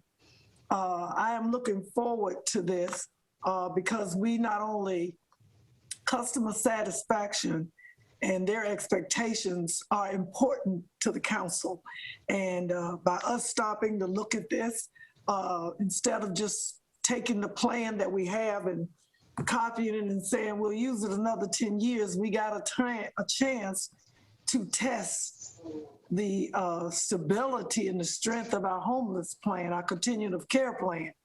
And we survived, but we found that we had some challenges that we need to correct right now as we move forward. So with that, thank you for that information, and we look forward to you bringing other information to us as we move forward on hoping to get the proposals requests submitted. Thank you. Thank you, council members. City Clerk. Last and final agenda item, please call it. Item G5, information on ordinance amending chapter 38 of the Code of the City of Winston-Salem entitled Miscellaneous Offenses and Provisions to create non-discrimination in public accommodations and non-discrimination in employment ordinances. Attorney Carmen. Mayor Pro Tem Adams, committee members and council members, what you have before you is an item, it's an information item for discussion only. It amends chapter 38 to create the non-discrimination ordinance in public accommodations and the non-discrimination in employment ordinance. And if I can get Ms. Martin to put up the NDO chart, I'll go through quickly the provisions of both ordinances. And while she's doing that, I will mention that since the meeting in March, the city of Asheville, the town of Apex, and Buncombe County have adopted NDOs. So, Ms. Martin. Okay. So real quickly, again, the ordinance amendment amends chapter 38 rather, to create Article 5, which is non-discrimination in public accommodations, and then Article 6, which will be non-discrimination in employment. Starting out with non-discrimination in public accommodations, Section 38-119 provides the title of the proposed ordinance. 38-119.1 describes the purpose and the basis for the ordinance, which is the city's licensing and police powers, and it prohibits discrimination in public accommodations. 38-119.2 provides definitions, and real quickly, public accommodations is defined as any place, facility, store, other establishment, hotel, motel, business, accommodation, entertainment, recreation, or transportation facility of any kind, whether licensed or not, whose goods, services, facilities, privileges, advantages, or accommodations are extended, offered, sold, otherwise made available to the public. 38-119.3 basically provides that it is prohibited and a violation of the Article 5 to discriminate against persons based upon those protected categories in the provision of a public accommodations. And the protected categories include race, color, religion, national origin, ethnicity, color, creed, sex, sexual orientation, gender identity, gender expression, protected hairstyles, pregnancy, disability, age, veteran status, marital status, familial status, or political affiliation. Basically the same categories that were in the ordinance that was adopted in March. Next page, please.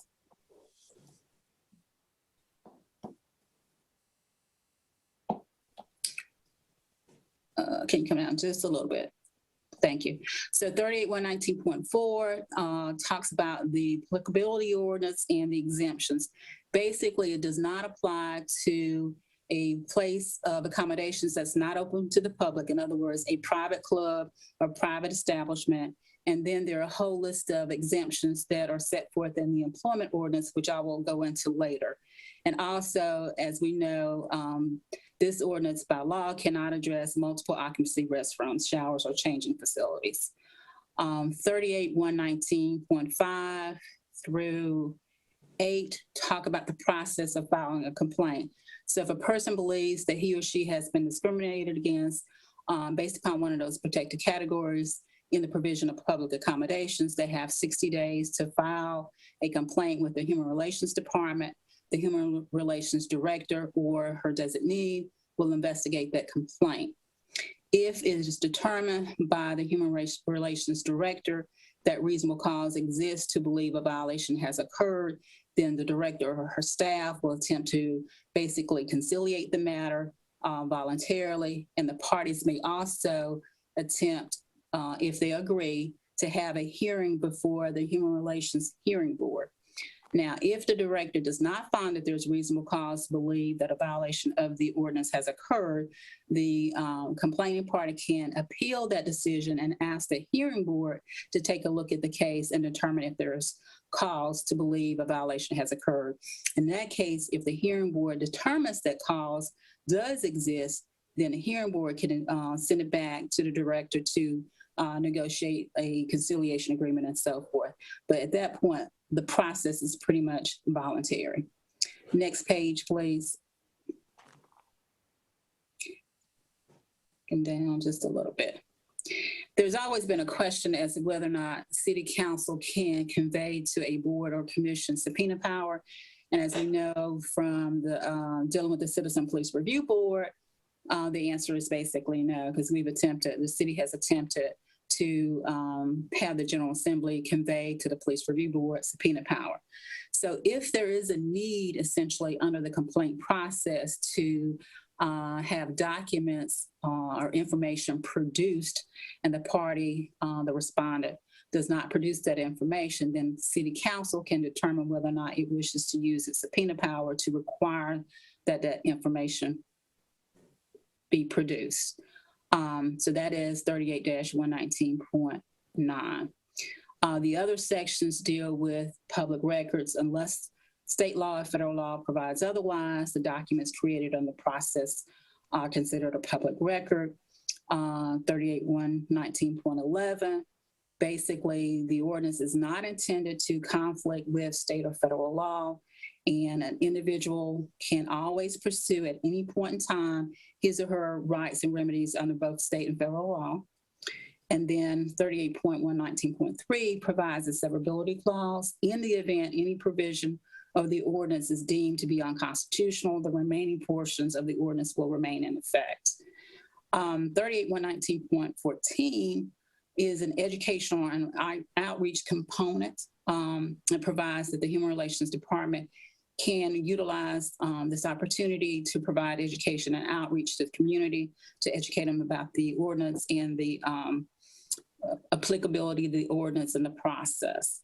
38.119.15 provides other remedies. As I mentioned earlier, it's pretty much a voluntary process, but effective January 1st, 2022, if council does adopt the ordinance, then there will be a civil process that comes online, which means essentially if reasonable cause is found to believe that a violation of the ordinance has occurred and a conciliation agreement is not reached, then the matter will come to my office to pursue injunctive relief. But that will not come online until January 1st, 2022, if the ordinance is passed. Next page, please.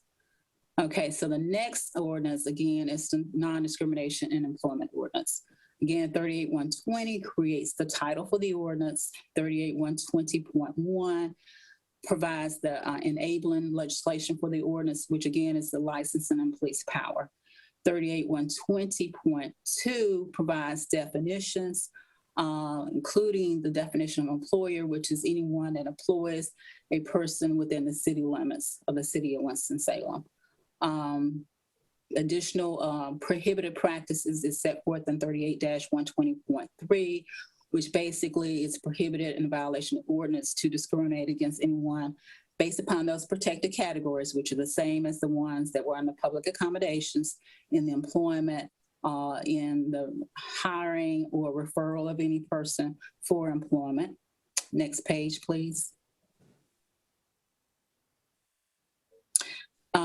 38-120.4 indicates that employment agencies are covered. Again, employment agency cannot refuse to refer a person based upon one of the prohibited categories. Training programs are covered based upon 38.120.5. 38.120.6 lists other discriminatory practices that are prohibited. 38.120.7 provides the exemptions and defenses. And essentially, real quickly, this article does not apply to any religious educational institution or educational organization operated, supervised, or controlled by a religious institution. There's an exemption for a bona fide seniority system or a bona fide employee benefit plan. And there are a whole list of other exemptions, which if I had time, I probably would go through them, but they're listed. And a lot of those are religious-based type exemptions. Next page, please. And again, from 38-120.8 to the end of that page, which is 38-120.12, the same process discussed with respect to discrimination in public accommodations is the same with respect to discrimination in employment. Person files a complaint with the Human Relations Department. They have 60 days to do that. The Human Relations Director or her staff will investigate that complaint to determine if reasonable cause exists. If the reasonable cause does exist, then the conciliation process may be pursued. If it doesn't exist, then the complainant can appeal that no cause finding to the hearing board, and the hearing board can determine if there is cause. And if the hearing board determines cause, then conciliation will ensue. If they determine cause does not exist, then that's the end of the process, unless the parties agree to have a hearing before the hearing board.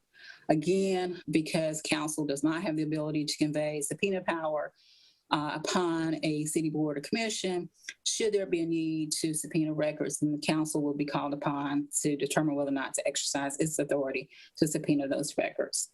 And that's set forth in 38-120.12. Next page.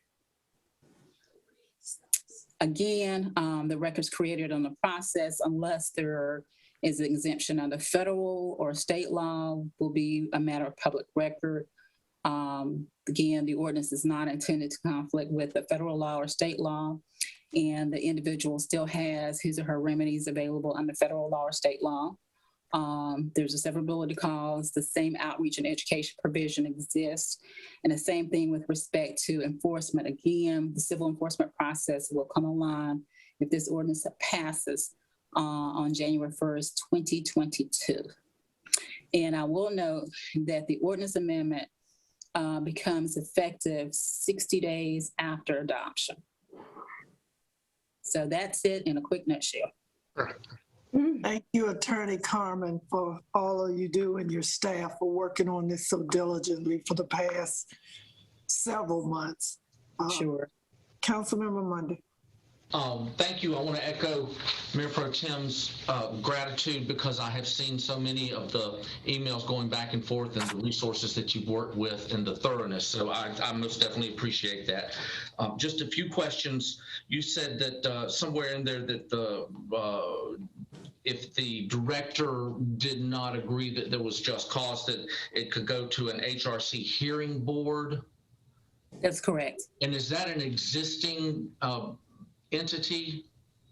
Yes, it is. It's the same hearing board that was created under the Fair Housing Ordinance. Okay, great. Now, let me mention this though.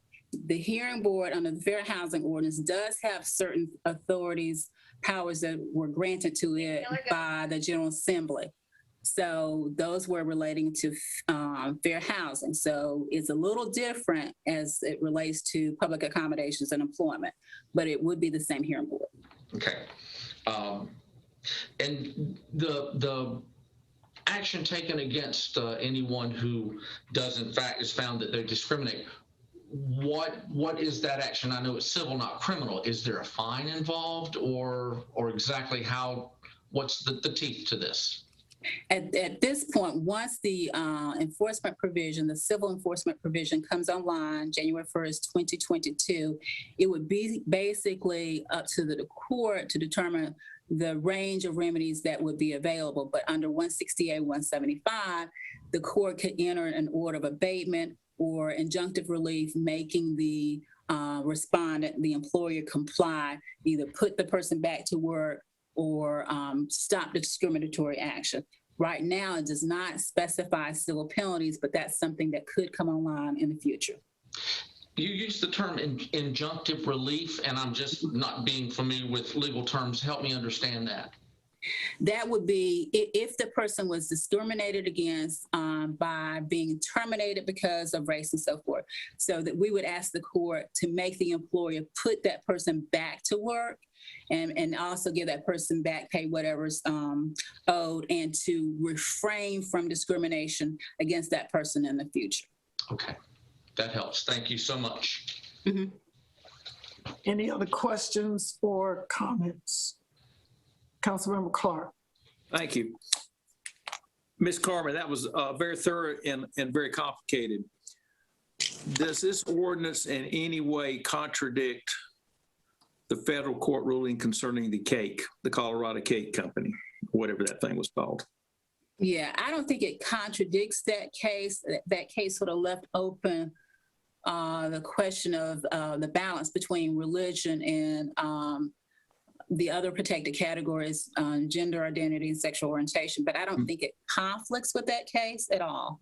And certainly the court, in the event, once the civil process comes online, could decide whether or not it does or doesn't. I mean, that's not a decision that I would make. It's a decision that ultimately the court would make, but I don't think it does. Okay, because we all took an oath to adhere to the federal laws and constitution and state laws and constitution, not in conflict with the federal. Mm-hmm. Can you tell me in writing that if I vote for this, I'm not violating a federal law or whatever? I'll be happy to tell you that it's my opinion that it is consistent with the federal law and does not violate it. Yes. Okay, if I could have an email to that, I'd appreciate it. Thank you. Sure. Yes, we have done, Attorney Carmen and her staff and other attorneys across the state have done some due diligence and detailed work to ensure, Councilmember Clark, that none of us are in conflict with the Constitution or any federal or state laws presently. We made sure that Attorney Carmen, her staff, and all these attorneys have been, and groups and organizations have been talking to each other every other day for the past several months and keeping Councilmember Monday and myself engaged in knowing what's going on. We've sat in a lot of meetings with them as they discuss this. Any other comments or questions? We have 4 minutes. Councilmember Larson. And then Quickly, what this does, of course, is it moves non-discrimination out of City Hall, out into the city at large, which I think is one of our goals long term. I think I want to make sure that we're not in court over this at any point. I guess I'd ask Carmen is whether or not there is any pending court cases that would impact this that we should be watching for, just as a matter of prudence and dealing with it. And the other thing that I'm a little concerned about is what it places on our legal department if we become in the middle of enforcement, what we might anticipate as far as having to supplement our lawyer's office to help deal with enforcement or our human relationship department. This is something we'll have to watch. I don't think we should be afraid of it. I just think we need to be aware that there may be some enforcement issue here that we still don't understand. I am watching cases across the nation. There are none in this circuit that I'm aware of anyway that are on point, still pending at this point, but we are certainly watching cases across the nation. And certainly, yes, we are aware of the potential impact this might have upon the Human Relations Department and my office as well. And certainly we'll be watching that and making you all aware of any challenges we might have in that regard. Thank you. Councilmember Scipio. Oh, I don't have a question. Councilmember Monday, we are 2 minutes to go. Timing, next steps, and action required by us as a committee to move things forward. Chair Adams or Attorney Carmen. Attorney Carmen, please. Okay. Again, this is an information item, so it will come back to the committee in August unless you all indicate otherwise. I would like to know if there are additional questions because I ran through the item pretty quickly. If there are additional questions, please send those to me and I'll try to get some answers. But right now, the game plan is to bring it back in August and it come through committee in August for adoption by City Council, if that's what City Council wants to do at the second meeting in August. Thank you. Again, I would like to thank everyone. As you know, the public, we're not meeting during the month of July, and we will see everyone during the month of August, the first Monday, council meeting, second Monday, committee meetings, and second Tuesday and third Monday at council meeting. And with that being said, this committee is adjourned. Thank you all for the 2 hours and 30 minutes.